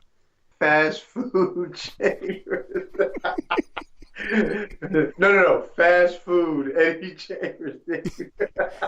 Just for people that may not know, obviously, Eddie. I swear. Eddie Chambers. This has been the funniest podcast ever, by the way. But Eddie Chambers, he's fast Eddie Chambers, and he's called that because he's insanely fast for a heavyweight with his hands. But I suppose David Haye thought that maybe he gained a bit of weight in his belly, and he decided. He really said gained a bit of weight. They call you fast food, but you ain't gained that much weight, did you? Hold up. You ever see the Great White Hype? That's what I should have been looking like. If this thing called me fast food, that's the perfect name for him. You kidding me? Not the Grim Reaper. They call him fast food. That's Eddie, what name are you rolling with for the rest of your life? Fast Food Eddie Chambers or Eddie Sugarpoo Chambers? I'm definitely rolling with fast food. That's my matter of fact. I swear, you think I'm joking? I am going to change my name. I'm dead up. I'm gonna do that shit. I'm putting fast food on my trunk and everything. Fast food Eddie Chambers. It is for the second half. That's how we rolling. I'm dead ass serious. You think I'm joking? Watch, you gonna see him this motherfucker was serious. He put on his trunks and on his robe fast food. He gonna have the announcer say fast food. Yeah, that's gonna be me, son. I'm telling you. Watch, you gonna be laughing because I'm putting that on my stuff. Watch. I may not say it though because I don't know if it'll sound as good. But if you imagine Michael Buffer saying that, or Jimmy Lennon, oh man. They've probably never said fast food in their lives, those two guys. Yeah, they probably haven't. You know what I mean? Even walking past McDonald's, they don't even let that come out their mouth. But they will do it now. They will do it now. That'd be so funny. Oh, you better believe if it's a big fight, especially if I got a 10-pack, you know what I mean? I'm all shredded up and ready to roll. I'm definitely gonna be called fast food then. that is gonna be my. Even if I was fat, definitely gonna be that. There was a guy. There was a guy from London. His name was actually Samuel Elias, but he changed his. Well, he didn't change his name, but he was known as Dutch Sam. Now, there's nothing funny about that. He was born in I think in 1775. Well, anyway, he had a boxing career between 1801 and 1814. So we're really, opening up the history books here to get this guy. But his nickname. Say again. That's it. Damn, that's a long time ago. Yeah. I mean, this could have been a relation to one of us at some point. But anyway, his name was the Terrible Jew. That was his nickname. Terrible. Oh, no. Eddie. Oh, no. Listen to this guy, though. There was a guy. Have you ever heard of this boxer called Andrew Maynard? Yeah, I have heard. That name sounds familiar. Andrew Maynard, yeah. Well, anyway, his nickname, I suppose they just couldn't come up with a nickname. They couldn't come up for... Wait. They couldn't come up with a nickname for him, so his nickname was just Boxing. They used to introduce him as Boxing Andrew Maynard. I'm being serious. I know. I heard of him now because I have... there's a few guys... I think there's a few guys that had that. Boxing, yeah. Well, I mean, that's what we're doing, right? So, I mean, everybody's nickname should be Boxing. even if you haven't, that should be the nickname on top of the nickname. You know, like boxing fast food Eddie Chambers. That's me. You know what I'm saying? I might change my shit to that now. Oh my god. Boxing the fast food. You get it? Boxing the fast food before you take it home to eat it. It's me, right? Boxing fast foods. No, boxing the fast food Eddie Chambers. You got to say it all together too, because if you don't say it all together, it won't make much sense. But if you say it like that, we got it. Let's do that. You should definitely do that. You should definitely do it. We got sent this one in on Twitter from @Boxing Tribe UK. He's an Irish guy. People that aren't following, go follow him. He posts lots of streams and stuff like that for big fights. He's a good guy. He sent in a guy called the Punching Postman, a guy called Sam Hill. But when I actually checked that out, Sam Hill was the Punching Policeman, not the Punching Postman. So, oh my God! Not with all this police brutality crap going on around right now. We don't need to hear nothing about no punching policemen at all. No, we don't. Well, it'd be better to have punching policemen than shooting policemen right now, of course. But that is true. Yeah, but I mean that doesn't win. I'd like to give that a winner, but he just got it wrong a tiny bit. So yeah, that one. Thanks for sending that one in, Boxing Tribe. Boxing Tribe UK, I should say. Archie Moore, Eddie. Yeah. Do you remember his nickname? If you say it, I'll probably the old mongoose. Yeah, the mongoose. Yeah. That's a contender there. That was sent in, by the way, on Twitter by a lady called. I really apologise if I'm going to say this name wrong, but I believe it's @Sedem Amma. I could be wrong, but yeah, that's a lady that sent that one in. The old mongoose, Eddie. Not really the prettiest name, I suppose, but definitely a bizarre and funny one. Yeah, it's nice though. I like the mongoose, that old mongoose. Yo, you know the one I think is gonna win though. You know what? Because it makes very little sense. But it's just I don't understand how somebody can say that. But you know which one I'm thinking about, the one you told me last week. Which one? The Roy Jones one. Oh wait, we're coming to that. Yeah. We're coming to that. No one sent that one in. If somebody sent that one in, they would have won 100%. Without a doubt. But there's a wicked one here, and this one got sent in by @Ben Molyneux 182, and this one's really good. A boxer called Juan Lazcano. Do you remember his one? No. Eddie, this guy's nickname was the Hispanic Calls Him Panic. Yeah. That's wicked. I forgot about that. Yeah, I do remember that one. Oh, what was his name? What's his name again? Juan Lazcano, I believe. I haven't checked that one out though. Hold on, now there's another guy that was called that.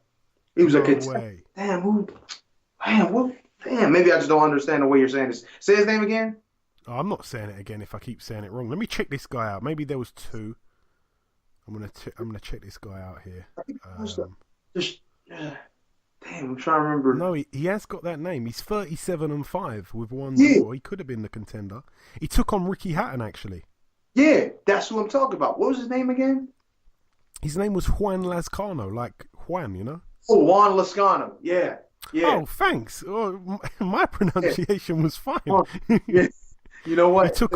He lost to Jose Castillo, didn't he? Yeah. Yeah. I remember Juan Lazcano. He was like a contender at one point. He was one of the guys that I forgot all about him. Yeah, the Hispanic. That's a brilliant one. I forgot about that. That was one of my favorite names. Was that, That's a brilliant one. That is a real contender. I think that's looking like the winner right now, to be honest.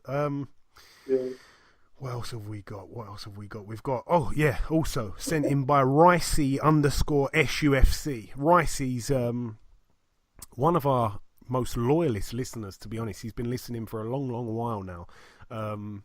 Give him a shout out, actually, Eddie. Ricey. He's a great, great guy. Oh, say it? Oh, hey, well, I want to give a major shout out to Ricey. I like the name, too. He's he's obviously a very special individual, and he likes our show. You know what I mean? It's not our show, you know. Yay! Overstepping the mark, Eddie. Yeah, you know, don't be trying to put yourself in the money. You ain't in there yet. You know what I'm saying? But but we do appreciate. Okay, I do appreciate you from the outside. You know, supporting the show. You know what I mean? He sent in Darnell Wilson's nickname. Oh, damn! I cannot believe I forgot about that one. Yeah. How did you forget about that? The Dingaling Man.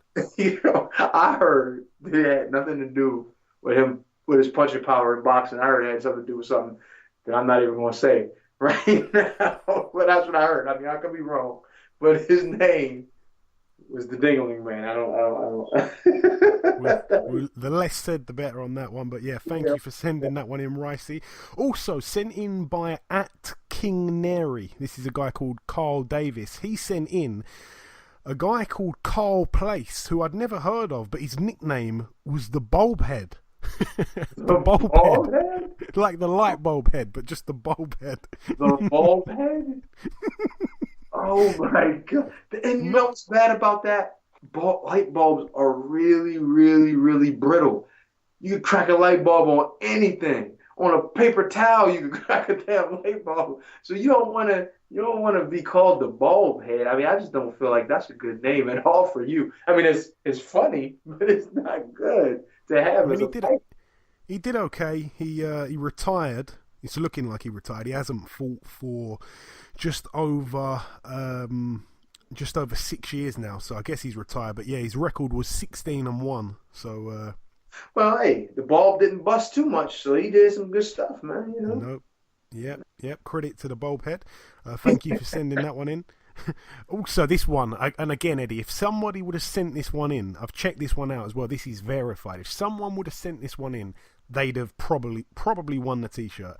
There's a guy called Adam Richards, and he was called Adam the Swamp Donkey Richards. Why, Eddie? Swamp Donkey, yeah.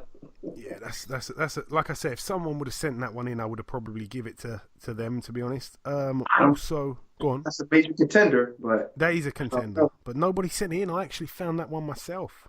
You did? Yeah, I found that one myself. What about Rendell Monroe, the boxing binman? The boxing.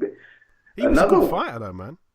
But you know what? And there's a lot of guys, right, that have those like almost bad names. I mean, I guess bad in the sense that you would think because they're so good that they wouldn't have a name. They would, say that they're not good. I mean, you would think a boxing trash man would be trash, right? But no, a lot of these good guys with these bad names are actually pretty damn good. Definitely, man. I mean, I mentioned his son earlier because his son's now a boxer called Tim Tszyu. Costazu, his nickname was the Thunder from Down Under, obviously, being from Australia. That's a brilliant nickname, man. I do like that. I did like that. You know what? I didn't. You know what's funny? It's been so long. When you look at these guys, I forgot that was his name. Yeah. That's crazy. I didn't even think about that. Yeah. Damn. And also Carmen Basilio, what a fighter he was back in the day. We remember him for his many, many fights. He was a brilliant, brilliant champion.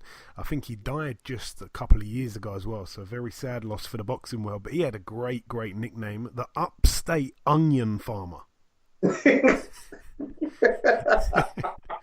That would have won. Yeah, you gotta win. You gotta win with an onion farmer name, dog. You gotta win. The Upstate Onion Farmer. That's numero uno. That's the best one. But coming down to the nicknames that you said earlier, Eddie, about the Roy Jones one. That has to be a winner. There's a similar one to that. There was a guy called Richard. I think his name was Richel Hersisia. Yeah. And this guy's name, he was from the Netherlands. He was actually known as the Dutch Sonny Liston. The Dutch Sonny Liston? Yeah, the Dutch Sonny Liston. Huh? The Dutch, I guess. I mean, that one I think is a little bit better. In a sense, when I say better, I mean, makes more sense because, you could be Dutch and be like Sonny Liston. But this other one, I just don't understand how you can say that. No, I agree, and we'll talk about it in a sec. But yeah, this guy here, Richel Hersisia, the Dutch Sonny Liston, he retired with a record of 32-3. He only lost to Audley Harrison. He lost to back in 2004. He lost to Taras Bidenko. I remember him, and he lost to Ray Mercer in his last ever loss, a majority decision, that one. But yeah, shout out to the Dutch Sonny Liston. Also, yeah, let's talk about Shagayev. He's the White Tyson. That's another bad one. I forgot about him. Yeah, he was the White Tyson. Yeah, I do remember that. And also, there was the one that you really like, Eddie, a guy that's still boxing now, Ishmael Tete. He fought in the UK a couple months ago. I think he got stopped in the first round. The Black Roy Jones Jr. He's from Ghana. he's from Ghana, so he's actually black as well. And obviously Roy Jones is black himself. It doesn't make much sense, Eddie, does it? No. How you call the Black Roy Jones Jr.? I get why you said it, because he's like probably real dark, and Roy Jones is like fair, a bit fair, more fair than him, I would think. But to say the Black Roy Jones, because black is a color, yeah, but black is also like kind of a race, right? I mean, so if you're both the same, how you gonna call yourself the Black Roy? It just doesn't make. Now you could say the White Roy Jones Jr., but that would make even less sense in that situation. But to say the Black Roy Jones, oh my, he's African, right? He could have said the African. Why did he just say the African Roy Jones Jr.? Your guess is as good as mine, Eddie. Your guess is as good as mine. Honestly, nobody knows. There was another guy though, Freddie Norwood. Do you remember him? Yeah, I do remember Freddie Norwood. Yeah, he was bald, and I suppose someone along the way must have told him he looks a little bit like Marvin Hagler, just in the sense really that he was bald, and his nickname was Little Hagler. You know what I mean? So yeah. I remember Freddie Norwood. Yo, he did. I guess he did kind of look like him a little bit. The little one, also Little Hagler. Yeah. And not to be disrespectful to the great boxer, but Bernard Hopkins, Eddie, fellow Philadelphian, but fellow Philadelphian, Bernard Hopkins, when he went with the Alien, that never suited him, that nickname. I don't know what that was about, when he used to walk out with the Alien mask on. You know why they called him that, right? It's because, I'll tell you why. They called him that, well, he was the executioner for years. Yeah, but that was better, though. That was a good nickname. Of course, but you know why they called him the Alien was because they were saying he must not be from this world, I guess, because he's so old and still able to compete with the young guys. He's just got to be like an alien or something. You know what I mean? So they just call him the Alien. I don't know. It just was a bit weird when you see like a 50-year-old man walking out with an alien mask on, you know? Yeah, it does. Look, that would make you a little like, what the fuck is this? But I guess that was his stick. That was his new thing. Like, that was his reinvention. Like, him being, like, he can't be human, basically. You know what I mean? He's an alien. You know, he can't be like, somebody this old should not be competing on this level. But I guess that was the reason. They just call him the Alien. But I guess for whatever reason it worked for him. But it's fun. And coming down to the last two now, I mean, he's a friend of the show, but he does have quite a, well, I don't want to say silly, because I like the guy, but Dennis Duglin, the mama's boy. I mean, obviously we know it's because his mother is his corner woman and his trainer, and his mother used to box as well. But that is, like, I suppose, up there with the funny ones for sure. You know? Yeah, that's but you know what? He is a mama's boy. I mean, it ain't like the name don't suit it. You know, the mama's boy definitely works there. You know what I mean? She's definitely doing the whole job for him. So. Well, not the whole job. He's still gonna fight, but you know what I mean. But at the end of the day, she's in the corner. She's doing everything. She's training him. Can't be mad. No, I like him, you know. So, not laughing too much at that. But this one would have won as well, Eddie. And I don't think that you'd have heard of this guy because he retired with a record of 3-12. He won all 3 of his fights by knockout, but he lost 9 of his 12 fights by knockout himself. His name was James Hicks. He was actually a cruiserweight from Arkansas, USA. Southpaw he was as well, but it just didn't really work out for him in the boxing world. But anyway, he had a very, very funny sense of humour when it comes to choosing his nickname. His name was, like I say, his name was Mitch Hicks. His name was James Mitch Hicks. But his alias, his nickname, Eddie, a brilliant nickname for a guy that loses more than wins. Hold my beer.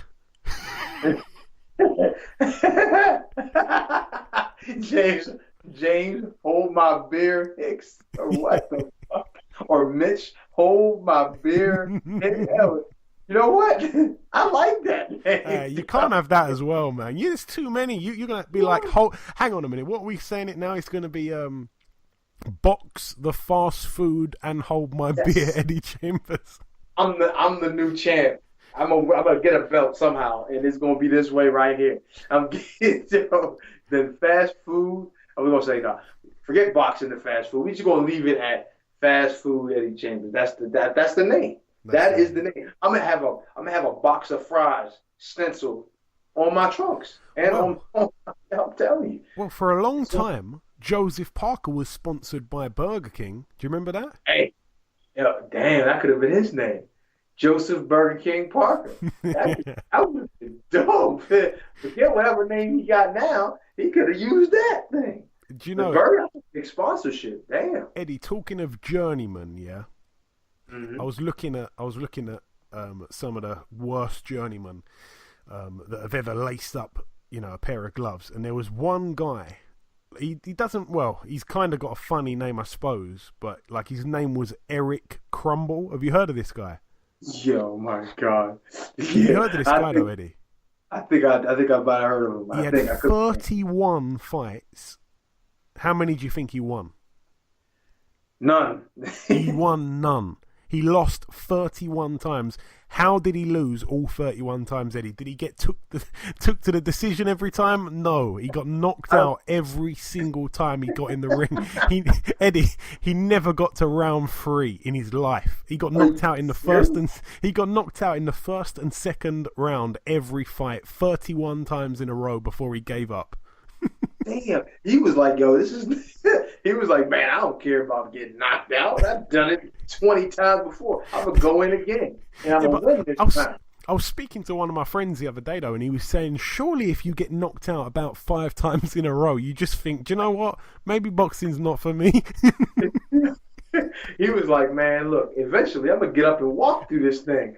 No, sir. It just never happened. But Eddie, if we could give Eric Crumble a nickname, it would have to be Apple, right? No, Cookie. And they would have to put an S on his name too. Cookie Crumbles. That's what they need to call his ass. He got knocked out every time. Damn. He didn't even see the third round. He didn't even see the third round. Damn, in a 4-round fight. He didn't even see the damn. That's just the thing about. He didn't even see he never saw the light at the end of the tunnel. He never even saw the damn tunnel. He just kept getting knocked the hell out. We'll put it this way, right? He was from Wisconsin. He, in his whole career, he had 31 fights, like I say. He only boxed 42 rounds in his whole career. So most of the time he got stopped in the first round. Eddie, you've probably done about how many rounds of sparring would you say you've done in, I don't know, like when you're getting ready for a fight, you do more than 42 rounds in one camp, right? Way more than that. Way more. You do that in a week? For me, I've done like when I was getting ready when I was getting ready for Tomas, I did a major week, 1 week, and we were doing 4 days a week, 2 days. It was Monday, Tuesday, Thursday, Friday sparring. So we did, I think I did 10 on Monday, 12 Tuesday, 15 Thursday, and That's 12. it. You've just done Eric Crumble's whole career in like 3 days. So that's what I'm saying. So see, that isn't that crazy when you think about that? And think about this: if I fought four 12 round, three 12 rounders, I would have just missed it. But 4 12 rounders, I would have had his career anyway. I would have been over. You know what I mean? So that's damn. Yeah. I feel bad when you think about that. That's bad, man. Damn. Yeah, but the mad thing is, like when you get knocked out. In fact, I'm going to look at this.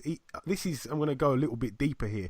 He made his debut in 1990. He got knocked out in the second round against a guy who was 2-0. And then he decided to not box for 3 years because he obviously didn't really fancy, boxing. He probably got knocked out straight away and thought, yeah, maybe not. But then he decided to box again in 1993, got knocked out in the first round. Then he fought in 1994, got knocked out in the first round again. And then 1 year, he was really busy though. He was really, really busy in 1997. No, sorry, in 2000. Yeah, no, like he was literally getting knocked out about 4 times a year. But the mad thing is, his career spanned from 1990 to 2003. So for 13 years. You getting your ass whooped for 13 years? How much money he made? Do you know what? I want to track him down though, Eddie. If anybody's listening to this who knows how we can get hold of Eric Crumble, I think he deserves a seat on this show. No doubt. He's on it. You know what though? And you make jokes and you laugh about it, but to have to deal with that and to wake up every day saying you chose boxing as a career because it didn't choose you, but you chose boxing. Didn't choose you. Damn sure didn't choose him. But you chose boxing as your career, and just to keep getting reminded every day or every time you step in the ring that you're just not gonna be the guy. And not only are you just not going to be the guy, but you ain't even going to be a guy that's going to win. Like, not one time. Not even, he didn't even won a round in his whole career. I just can't, this constant being on the losing end cannot be fun. Damn. One time I fought a guy in February 2000. He fought a guy who was 8-95, and he still got knocked out by him in the second round. 8-90. Well, you know what? See, this is the thing about those types of fights. Now, granted, 8-95. I mean, you should have stopped a long time ago yourself. But he has over 100 fights. You know what I'm saying? Now, being that he won a few of them, because this dude's record, he's on pace for passing him by far. He ain't won a fight in 31. So, I mean, I don't know. Maybe that guy at 8-95 got to 94 and just like went on an 8-1 streak or something. Could have happened. Yeah, it could have happened. But no. But anyway, like you look at that and it's like he has a lot of fights, regardless of how he got those fights and whether he got knocked out in the first round in 93 of them. He's still got a lot of experience. He's been in a lot of fights and he's won 8 fights or 7 fights previous to his, right? So, to their fight. So, I mean, it looks bad and it is horrible, but there's still a lot of experience. Like there's guys that I've known that have fought guys with records of like 10-20 or something like that. And you got to think he won 10 fights. Now, granted, they're probably against guys that he should, that are easy to beat or guys that he could beat. But those 20 losses, he's like, oh man. And you got to look behind the numbers too with some of those, because you'll take a fight like that thinking it's going to be easy, and you go in there and get your ass whooped. You're like, how did this bum beat me? Well, probably because he went to people's hometown and lost like about 17 split decisions that he should have won. And that stuff happens, man. You figure if you look at the guy, one of the guys Michael Nunn lost to, funny that we brought him up second to none, but he lost to Steve Little, who was like, I think had a record of like almost a 500 record. You know what I mean? A little while previous to fighting Michael Nunn.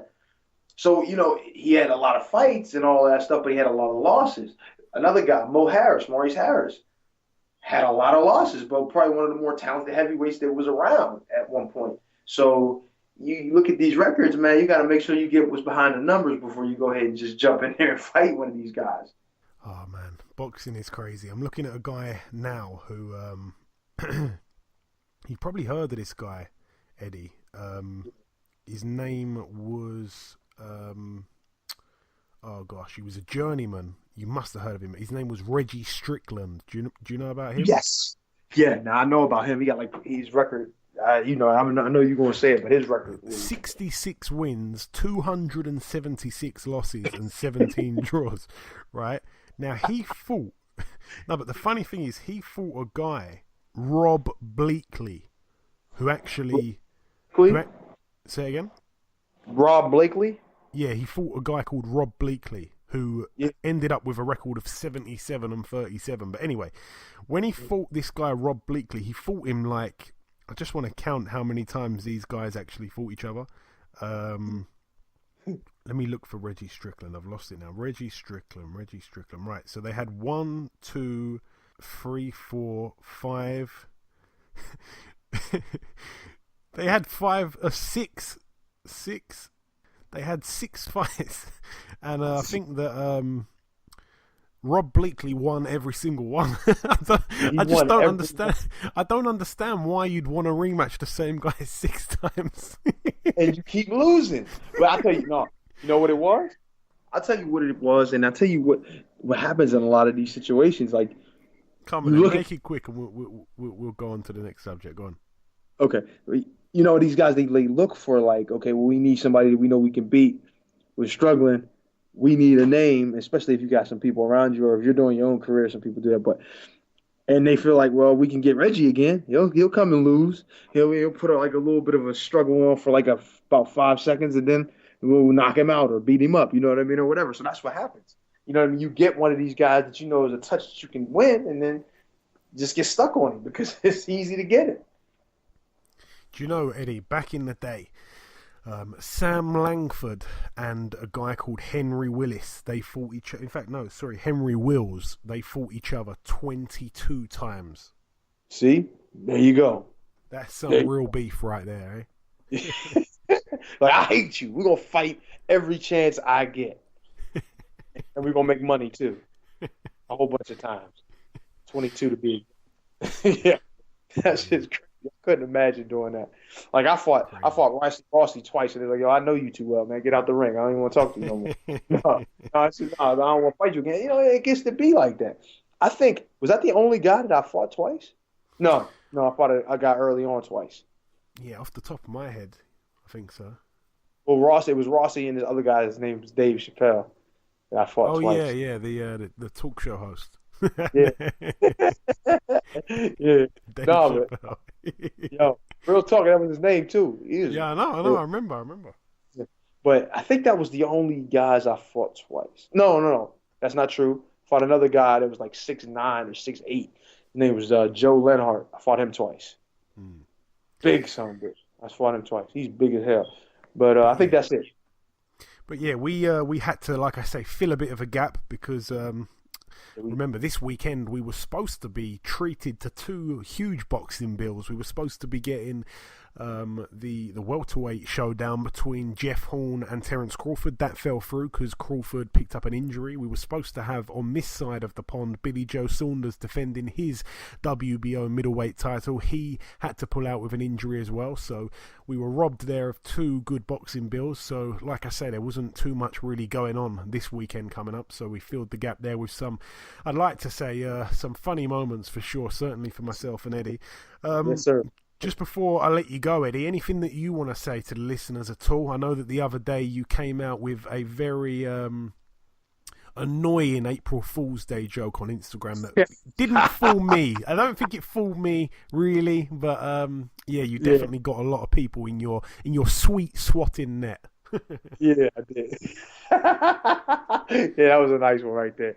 Well, you know, the fast food guy had to do that. I had to deliver on my fast food, you know what I mean? But you know what it is?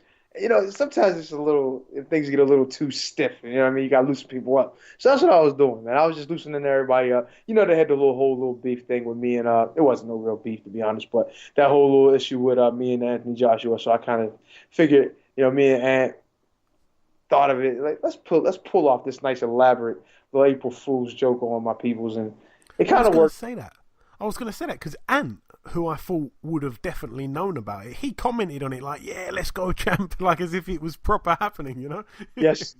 So you got to have people in your corner that's going to actually, because see the thing is, if I would have just said it and he would have been surprised, then maybe the cat would have been kind of. But if I say it, then he's like, "Yeah, we're gonna get him. Let's do this." That kind of thing. It's like, oh, he must have knew about it. So yeah, this is a great thing. So trust me, I had people close to me that didn't even know about it. They like my wife, because I didn't even say nothing to her about it. She comes to me, "What's this about you fighting Anthony Joshua?" I was just joking. That's not nice. Y'all be putting stuff like, how that stuff goes. You know what I mean? But you know that you need to keep your voice down in case she comes in there and hits you over the head. The only thing the hammer's under the bed, so I'm good. But she's actually, no, it's not. She better not get this damn hammer. But anyway, she's in the shower. I don't think she can hear me, thank God. But no, but for real, man. Honestly. Stuff like that, man. It's just trying to keep everything light and enjoyable, man. The April Fool's joke was just the tip of it. Now I'm just going to go ahead and change my name altogether to Fast Food Eddie. And that is not an April Fool's joke. That is real. I'm definitely doing that. You think I'm joking? The next nice pair of trunks and outfit that I have, people going to see Fast Food Eddie with like McDonald's fries. I'm not going to put McDonald's, though, because, I don't got enough money to fight with McDonald's, so I'm not even going to try to get that on my shirt. But what I will do is I'll just put some fries on there. Definitely. Or a burger, like a juicy burger. You know what? That might be better. I think it would. Okay, well, what about a burger and fries and a drink? You can do that. Yeah, I mean, you don't really want to go with the hat trick. I think just the burger. Just the burger, I think. You say you don't want to go with the hat trick. Okay. All right, the burger. I will roll with the burger. We're going to roll with the burger. But you think I'm joking. And then I got to make it like it was fast, so I'll put like some lines behind it. Make it, Smoke emoji thing. Put that on with the burger too. Like, like the burger's moving real fast. I've got loads of ideas now. Like the top, like the bun on the top could be like a boxing glove. It really could work. That's dope. I didn't even think about that. With sesame seeds on it. That'd be like nails. That'd be like the nails, like you know what I mean? That's dope. See? Yeah. Yo, that's what I'm gonna do. You think I'm joking? I'm gonna do that shit. You think like give me a sesame seed glove instead of a sesame seed bun? That's what I need. Yes, with some beef in between. Even though I don't eat beef, I'm good. Let's do that. Some Mexican beef. No, but Eddie, when can the listeners expect to hear some news? If you can give any kind of indication of when you next be in the ring at all, will there be any kind of announcement anytime soon? If so, when? What can you tell them? Update them. To be honest, I was looking at something like I wanted to be something good by May. I wanted to be in there by May. We actually had a plan and a possible fight that was going to be happening fell through. Because of some other engagements the guy was into. So that was at heavyweight or cruiserweight? I was probably going to be heavyweight, but it's going to be lower-ish, you know what I mean, weight. I wasn't going to be too super heavy. That was, on my side, but I don't know what the other guy was going to do. But it was going to probably be above the cruiserweight limit anyway. So, but and then that stuff didn't work out, and understandably so. It was another opportunity he must have had. So whatever. But then I wanted to plan to do some things maybe in May, maybe up near my hometown, but no go with that so far. It's just not easy, man. You know what I mean? I guess I caused the fights that I'm looking for, to be honest, I didn't want anything major right away, but the cost of getting an opponent for somebody like me with the name I have, becomes problematic for smaller time promoters to, get enough funds and, what they're going to make on the live gate, because that's all they have is the live gate. Ticket sales and all, so we got to figure out a way to do it, and it's obviously got to have somebody in there either that is willing to take nothing to fight me, which is doubtful, or somebody or me to basically pay for that opponent, and or fight a big time or bigger name guy, in which you wouldn't do on a small card. But that's really where the issues have been so far. But anyway. I'm hoping something, during this early part of the summer, You know what I mean? We get something nice going, at least something while I'm in the ring. You know, it'll be good. Just start getting the engine revved up, and then maybe another one. You know, going into the winter time that I don't even want to think about because we barely out of this winter here. But going into the winter time, maybe another one. So we'll see. Okie dokie. Well, like I say, we will certainly keep our eyes peeled and ears open for what's next with you, Eddie. Just before we let you go and bring in guest number 2, which person do you believe we should give the T-shirt to with the best nicknames? I think, you know what I mean? I think it was the I think there was like 2, right? There was what was the one we were talking about? There were 2 we were talking about start talking so much and lose out on some of these names. But the one was I think one of the ones was the Hispanic causing panic. Somebody called him Juan Lascano's name, which I really liked that one. And what was the other one that we were talking? There was another one. It was really, really, really good that we were trying to. We can't use the Black Roy Jones, but that would have been my pick. Yeah. But that would have been the my old pick. Mongoose was in there. Oh yeah, Mongoose was one. That was one. Bulbhead was in there. Dingaling Man. The Dingling Man was another one. Yeah, the Dingling Man. I think I gotta go. Honestly, all of those are good. I mean, I think I still gotta go with I gotta go with the Hispanic causing panic. I gotta go with that one. I like that one, man. That was the one. And I remember him. He was actually a good fighter, but he just couldn't get over that hump. But yeah, I really like that name. Okay, well that's it. You chose it there. The winner of that one, the guy that sent that one in, was Ben Molyneux on Twitter. Ben Molyneux 182. So send me at BoxHard Podcast a direct message of your your size and your address and that, and we'll send that one out as quick as possible. So like I say, thank you very much to everybody that entered, and congratulations to our winner Ben Molyneux 182. And just before we bring in guest number 2, Eddie, it's time to let you go. Thank you once again, like I say, for for stepping in Ayaz's shoes. Ayaz always seems to go missing. You are always on standby for me. We've got a really busy life, so I really appreciate you coming on and making the time for me as always. It's never a problem, man. You're my man, and I like the show, love the show, and it's our show. No, I'm it is our show. I told you, I'm not the money. I know. No, but no, it's appreciated, man. Anytime you need me, I'm there. Very much appreciated, Eddie. Thank you very much. Right, just before we wrap up part 2, like I say, there's one last thing to do. That, of course, is to welcome our second and final guest. Ladies and gentlemen, please welcome the former WBC Junior-Middleweight champion of the world, the Latin Snake, Mr. Sergio Mora. Sergio, welcome back on the show, my friend. It's been quite a while. Been a year and a half, actually. Yeah. Glad to be back. I'm glad to have you back. So, Sergio, like you say, we haven't spoke since September 2016. We spoke to you on fight week of your rematch against Daniel Jacobs. Obviously, that fight didn't go to plan for yourself. You were stopped in the 7th. The first fight between you both, though, I remember us discussing that fight, and, it was a colossal 2-round fight in which you were both up and down. How would you assess, though, not to look too far in the past, but how would you assess your performance in the second fight, though, as opposed to the first fight? I can't compare the two. I'm not one to make excuses, so I never even bother making them. But if you want to know my opinion, in retrospect, I mean, it's 2 different people that Daniel Jacobs fought. The first time, I was amped, I was ready, I was healthy, and I had a great game plan. I got caught early. He's a big puncher, so I got caught early. I wasn't shook. He tried to finish me recklessly, and I caught him. I injured my ankle. Who knows how things would have turned out, but he had big power, so I don't think he would have lasted the distance in the first fight. So fast forward 13 months later. Now, mind you, I tore ligaments in my ankle. I had a slight fracture, and I had a cast for several months. And even when I took out the cast, it was a soft cast. It wasn't a hard one. I still had to be careful for another 3 months. So that's 6, almost 7 months hopping around on one foot. So your leg atrophies. I didn't have the same strength bouncing around on one foot for 6, 7 months.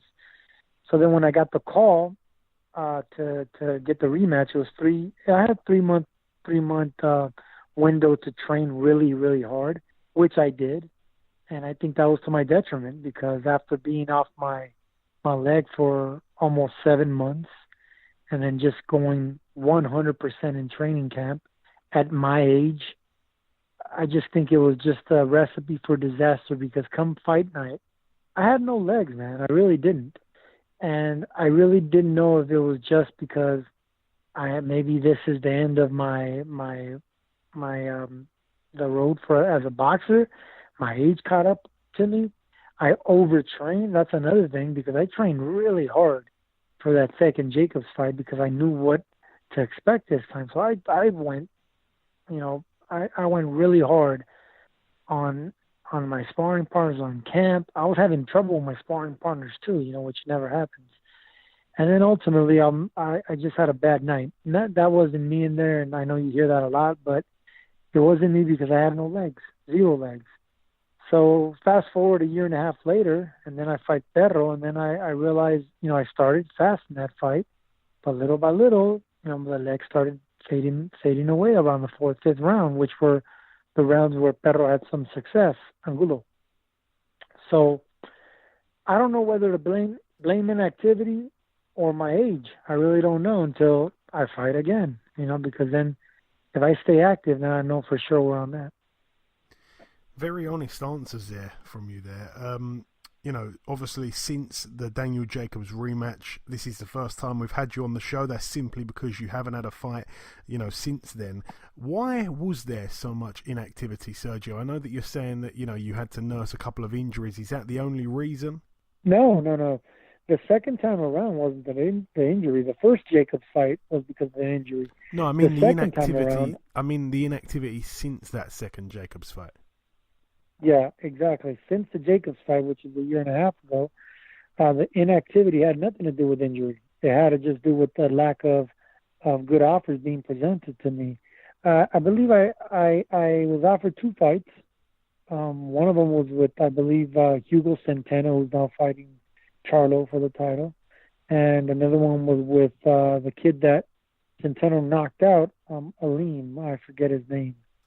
And I wasn't really too high on neither of those fights. They really didn't bring any recognition to the table. They were good fighters, but I like fighting guys with names. Someone that if I beat, people will know who I beat. Former champions or former title challengers or something like that. Not up and comers. Because up and comers don't really bring nothing to the table, but a lot of energy and not a lot of money. So at this point of my career, I try to just look for the right calculated risks that, balancing money with name and what do I get out of beating them. And I weigh all those options, and that's when I take a fight. So that's what happened there. It wasn't really because I didn't want to fight. The right offers weren't being presented. Right, I see. Thank you for clearing that up. So like you say there, you touched on there, you're back to winning ways now. A great win for you last Saturday night against Alfredo Angulo. The fight was only an 8-rounder, but it was actually, to many people's surprise, a split decision. 2 judges giving you the win, and then the infamous Adelaide Bird giving Alfredo Angulo the victory on her card. For those that haven't seen the fight, Sergio, I know that they didn't broadcast it on UK TV. I understand, I don't think they did in the US either. Just please walk us through that fight for those that may not have seen it. Absolutely, and judging by my last 2 answers, I hope that you believe the third one. I'm being dead honest here. I won unanimously. I think if I'm going to be generous, I'll give Perro 2 rounds. And it's not because he won those 2 rounds by hitting me. It's because I took those 2 rounds off.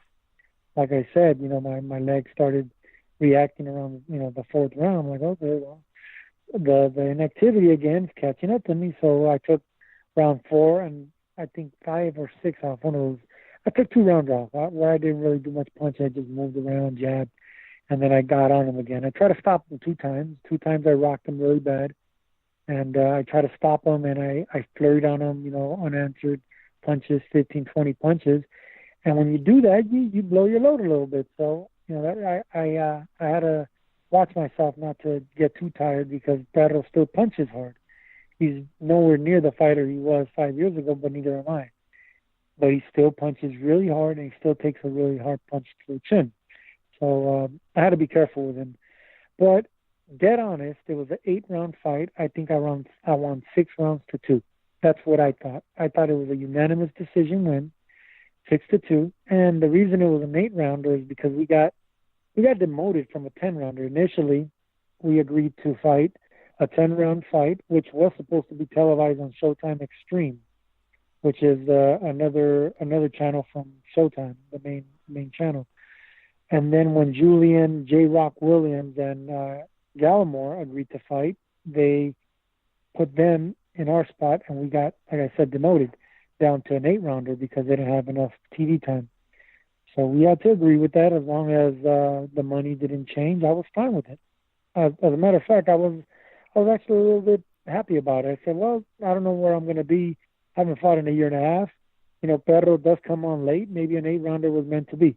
And sure enough, it was. So it was a good unanimous decision win in my head. But Adelaide Bird thought otherwise. I had no idea why, and that's just the way it goes. Now, strangely, you both weighed in almost an entire weight class apart. Obviously, you came in just over middleweight. Alfredo Angulo came in just under super middleweight.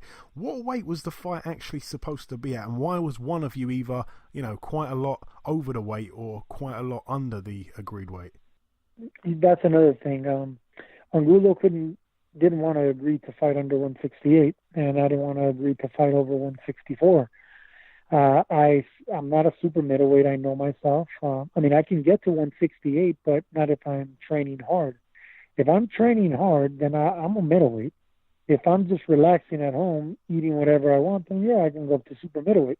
So I knew I was going to have a hard time making that weight. So when he wouldn't budge, they basically just agreed to pay me more money, and they said, all right, well, look, we'll make it an 8-rounder. He wants a 10, we'll make it an 8. I said, no, that's not it either. So we went back and forth negotiating, but I knew I'm not going to be able to make 168 because I was in pretty good shape, and I came in 162 and a half. When I'm in fighting shape, I don't go over 163, 164 pounds. So that's just what happened there. And I'm not just going to go up in weight just to be heavier to say that I'm a super middleweight. I like to be fast and active and agile. So I let him have the pounds, but obviously the come fight night, he was a lot bigger than I was, a lot heavier, a lot bigger, and he was able to walk me down like he wanted to and try to get me against the ropes. So the weight was an issue as well, but it wasn't really a problem tagging him. It was a problem just staying off the ropes and not getting cornered. Yeah, absolutely. And you say there that, there was a couple of rounds in that fight where you were, not quite sure if your legs had left you or not. The answer, obviously, the way to get the answer out of that would be to stay active. I know that you mentioned that also. When would you be looking to get out again, and perhaps how many fights would you, see yourself having in what period of time, ideally? That's a great question. Yes, I want to stay active no later than this summer, and I'm going to be right now. I'm negotiating my contract to be part of the upcoming Contender, which we start filming next week. Brilliant. So I'm going to be really active as far as being around fighters. I'm going to be sparring this Saturday versus the new Contenders, and I'm going to be a part of that whole series. Now, as far as that's going to be for the next 6 to 8 weeks. As far as my next fight, I'd let Team Heyman know that I would like to fight no later than July. That would be perfect for me. That's what I have in mind at 160. And if I can have at 160, and if I can fight somebody that, someone that's not championship caliber, but I also don't want somebody that is at the end of their career either. Solid a solid prospect, a solid contender, a solid former champion, something like that to see where I'm really at, engage my abilities with someone that's still on the rise, and that's what I want. Yeah, that was going to be my next question about which weight it would be at. You just answered there, middleweight. One name that jumped out at me just randomly when you were saying that and you were talking about which kind of fighter would be an ideal opponent. David Lemieux jumped out at me. Is that the kind of guy that you're thinking of? David Lemieux actually, he's a Golden Boy fighter. I don't know how that would work with, I'm a Heyman fighter. Yeah. He likes fighting at home. He likes fighting in Canada, Quebec, or Montreal. I really am not interested in going to a hometown like that. The weight will be fine. He's a 160-pound fighter, I believe. He's coming off a loss. I'm coming off a win. I kind of would want to fight somebody that's on the winning ways, a winning record, someone that we can make the fight happen. He is a former champion, so he brings that to the table. That's great. But I don't see myself fighting a Lemieux in Canada now. No, yeah. I would fight a BJ. I will fight a BJ Saunders in the UK, but he's a champion. That's a lot different. He's a champion. I've been hearing a lot about this guy, Michael Sullivan, right? Who was up to fighting Triple G. Guys like that, an up and comer, undefeated. People know him. I don't know him. I've never seen him fight, but it seems like he's somewhat popular in the UK. A guy like that, someone like that is right up my alley. Someone that's a winner. People know who he is. He's an up and comer. If I beat him, it could look good on my resume. He can have a former champion on his, and it can bring some money to the table. Something like that. That type of an opponent. Yeah, that'd be a good fight, actually. He's a guy that I wouldn't really say so much he's an up-and-comer. Obviously, he lost twice, both to, once to Billy Joe Saunders, once to Chris Eubank Jr. But yeah, he's kind of, he's one of those guys that's, he's got a good punch on him. He likes to kind of be in wars, it would seem. But I think he's fighting on May 4th. But I definitely like that fight down the line. Perhaps if he gets it done early, then, he could be around for the summer kind of date that you're eyeing up. Yeah, you just never know. You never know what the offers that might be presented to me. I mean, look at Austin Trout. I would say me and Austin are on the same boat, right? We're at the tail end of our career. We've been to the top. We've been world champions. People know who we are. We've been stopped, once or twice before, but we still bring something to the table. He's about to fight for another world title out of nowhere. He's fighting Charlo. So something like that obviously would be ideal for me. I'm a former world champion. I bring something to the table. I'm a well-known fighter. I'm coming off a good win. So you never know what opponent can just pop up. I am with the right team. I am with the right advisor, with the right everything, television. So you never know what can pop up. I'm just going to stay ready. Absolutely. And coming down to the last couple of questions, have you been paying any attention to the World Boxing Super Series at super middleweight? If so, if you want to give your opinion on the final, obviously George Groves and Callum Smith, all British final. If you've got an opinion you want to share, just take it away. No, I haven't been following it, but I'm glad that George Groves is in the finale. He beat Eubanks Jr., right? He embarrassed him, didn't he? Yeah. Yeah, so I'm glad to see that because Eubanks Jr. was very confident going into that tournament, and everyone wants to see a guy like that kind of be shut up, because him and his father think highly of themselves, and when they go in there and he didn't just get beat. I from what I read, I didn't watch the fight. From what I read, he pretty much got handled. He felt like he was even outshined. He didn't even belong in that kind of fight with a guy like Rhodes. So he got manhandled and he got humbled down. And I like to see stuff like that. And I would say George Groves will be the favorite. I follow his career. I don't know too much about his opponent, but Groves is a really, really good fighter all around. He has a little bit of everything. And I think he's a favorite to win. Yeah, I think he is the favourite to win also. I think a lot of people agree with that. You should definitely check out the Groves and Chris Eubank Jr. fight. But the guy that Groves is fighting in the final, just to give you a little heads up on him, I think he's about 24-0. He's only about 26, 27 years old. He's 6'3", so he's a really tall super middle. But yeah, he's very good body puncher as well. So it's a great fight that most of the the UK fans are really excited for that. And for a guy that's 6'3", and he's a great body puncher, that says a lot. Yeah, that's what I mean. He's quite a special fighter. I think a lot of people don't really like him. I don't think he's got the fan base that Groves has got, but certainly a good fighter. And I wanted to get your take on this whole. This whole kind of messy situation with Triple G and Canelo. What's your angle on that? What do you think about that whole meat scandal and all that stuff? It's a damn shame. It's a damn shame because Cinco de Mayo is one of the traditional huge holidays for boxing, and especially if you're Mexican or Mexican American like I am. We really celebrate that day. It's kind of like St. Patrick's Day for Irishmen. But we really need our boxing on that day, on that holiday. And Las Vegas is always a place to be, from when Chavez fought to De La Hoya to now Canelo. We need somebody to follow into a big event and a big fight weekend, and going there, everyone dressed up, people flying in from Mexico. It's an event. It I don't know how to describe it, but it's an event. And I was there for the Golovkin Canelo fight, the first one, and it was unbelievable at the T-Mobile Arena. So for this one, I was already looking forward to this one being a better fight and someone getting knocked out. And then when I heard Canelo being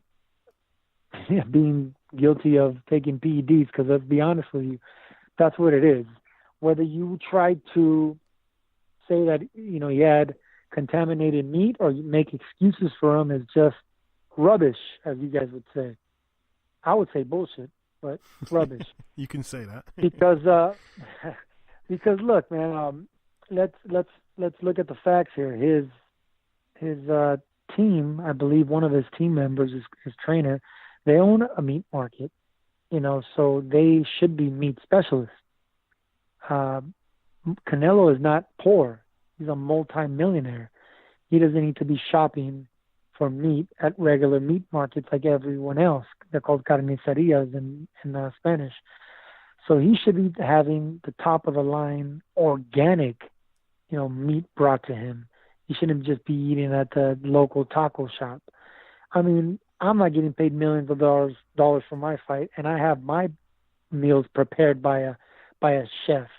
I have my meals organic. I take care of my own food because I'm responsible for what I ingest. Everything that goes into my body, which isn't a lot, I look at the things. I have them double checked by doctors or people in the medical field. I do all that, and for him being a superstar, not just some average Joe, a superstar, he should have known better if he was having contaminated meat. So that's why I got to eliminate all of the above and say that, yes, he was looking for an edge. And I hate to admit that because Canelo is shit. I'm one of his fans. I'm Mexican American. I want to see a Mexican superstar. I love having that guy as the face of boxing, which he is, and we're proud of him. But that's something that you don't mess with. You don't mess with someone's life like that. If you're trying to cheat and cut corners that much, because someone could get seriously hurt. People think that maybe just by taking out padding from your glove or wrapping your hands with plaster is the only way to really cheat and hurt somebody bad. But it's not. If you have, PEDs or things that enhance your ability to get stronger or have more stamina or more strength or be faster or bigger, these are all things that could endanger someone's life. And we're in the hurt business, and it only takes one punch to seriously hurt somebody. And for a cheater, whether he wants to blame meat or he wants to say it was an accident, he still was a cheater. He still was caught cheating. it can't be allowed. It can't be allowed in our sport, and I just hope that people understand. They give him the benefit of the doubt. Yes, they should give him the benefit of the doubt, but when it comes down to it, he's still tarnished, just like the meat that he ingested. And I don't think he can ever recoup that reputation ever again, because it's just kind of like I'm going to go to the extreme here, but just like a pedophile. If a pedophile gets exonerated in court by a judge, he goes back to the real world. People are still going to see him as a pedophile. It doesn't matter what the judge thought. This guy still already has the tainted reputation of someone that broke the law, even though he was found guilty by a man with a robe. People have their opinion already. I think that's what's going to happen with Canelo Alvarez, which is a damn shame, because I'm a big fan and I want to see a Mexican do great things like he did, but it's hard to come back from that. Yeah, it is a great shame. I totally agree with that. Lastly, they're still saying, Golovkin's team is still saying, they're still insisting that he will fight on May 5th. When you look at, the range of opponents that there are that can step in at the last minute kind of thing, there really aren't many. Obviously, Jamal Charlo's got a fight coming up, so has Daniel Jacobs, so has Billy Joe Saunders. You look at the kind of top 10, top 15, Austin Trout in there, he's just had his fight announced. Is there anyone that you can think of that could fit in? The only one that really jumps out at me is Demetrius Andrade, who's been putting his name forward, but I don't know how people in the States feel about that fight. Is there anybody else that you think would fit better than him? No, because, and I'll tell you why, because there's not much money in that fight. People think just because you're going to be fighting on a big stage on HBO pay-per-view versus a well-known, champion like Golovkin, everyone thinks that the money's going to be big. But it's not like that. To fight a Golovkin, and I would know because I got offered to fight him a long time ago, there's not much money to that. Now, if you fight Canelo, there's money in there. Obviously, there's Canelo money in there. So you fight Golovkin, you're probably looking at the low six figures. I would say maybe even 100,000 or 150,000. I don't see them offering more for that ass whooping. So people are quick to throw their name in the hat until they see how much they're getting paid. I'm sure that's what happened with Sullivan. From what I'm reading, they made him an offer and he turned it down. I'm sure that's what happened. There's not enough money in there. But if you get a guy like Andrade, a guy like Vanage Martirosyan, who would take the fight for 100,000, these guys, they haven't made millions in their career. So I could see a guy like Martirosyan. This is last minute. We can't get picky.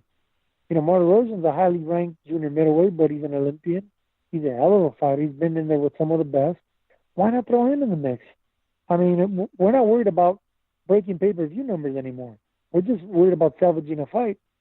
So Vanage Martirosyan, Demetrius Andrade, these are two guys that are well avoided by a lot of people, and for good reason, because they're really good fighters that make their opponents look bad. But at this point, if those are the only two names in the hat willing to take 100,000 to fight a monster like Golovkin, then that's what needs to happen, or scratch the date because time's ticking. And they're not going to get the ideal. They're not going to get the ideal, well-known Mexican on a Mexican holiday to sell tickets, underpay him, and still be able to whoop his ass. They're not going to have it. They're not going to have it their way all the way. They're going to have to. They're going to have to give in and either overpay somebody or underpay somebody and take a somewhat ugly fight, which is a guy like Andrade or Martirosyan, stuff like that. I tend to agree with that, to be completely honest. And lastly, Sergio, just before I let you go, it's not really a question, but it's just I want to give you a chance to send any message out to your UK fans. I know that you've got a bunch over here. Any message for those just before I let you go? Absolutely. Look, people are telling me if this is my last year fighting, and I said, yes, it is. And I got my tune-up out of the way with Angulo, and I would like 2 more fights before the year's over. I would love my last fight to be in the UK, or one of my fights before this year's over in the UK. So if I get an opportunity to go out there across the pond and fight there, it would be my pleasure and honor to fight in front of the many contender fans that followed me from 10 years ago 10 years plus, I should say. And not only that, but the new contenders coming out, and I'm going to be a part of that. So I'm hoping that the English fans get a good chance to jump on board, because there's no passion like the British passion. Absolutely. Well, thank you on behalf of all the British fans. And listen, Sergio, thank you so much for your time once again. Congratulations once again on your win, and I'm sure that we'll catch up again very soon. You got it. Absolutely. Anytime. Okay, and now it's time to wrap up episode 130 of the BoxHard Podcast. It's been eventful, to say the least. I think it's been our longest ever show, actually. I hope that you've all enjoyed it. I really do. A big thank you to everybody involved. Ayaz's two fantastic replacements. In part one, we had the excellent podcast debutant Mimi Melendez, and in part two, we had the former heavyweight world title challenger, Fast Eddie Chambers. A big thank you also to our two guests on this week's show, another two world champions, the current WBA Bantamweight champion of the world, Mr. Jamie Mcdonnell, and he was followed by the former WBC light middleweight world champion, Sergio Mora. I've been your host, Joey Coastman. Thank you all for taking part in the competition. We'll be doing another one in a few shows' time. Remember to please leave us a review on iTunes if you do get a chance. Thank you all once again for listening to this week's podcast, and we'll see you all next week.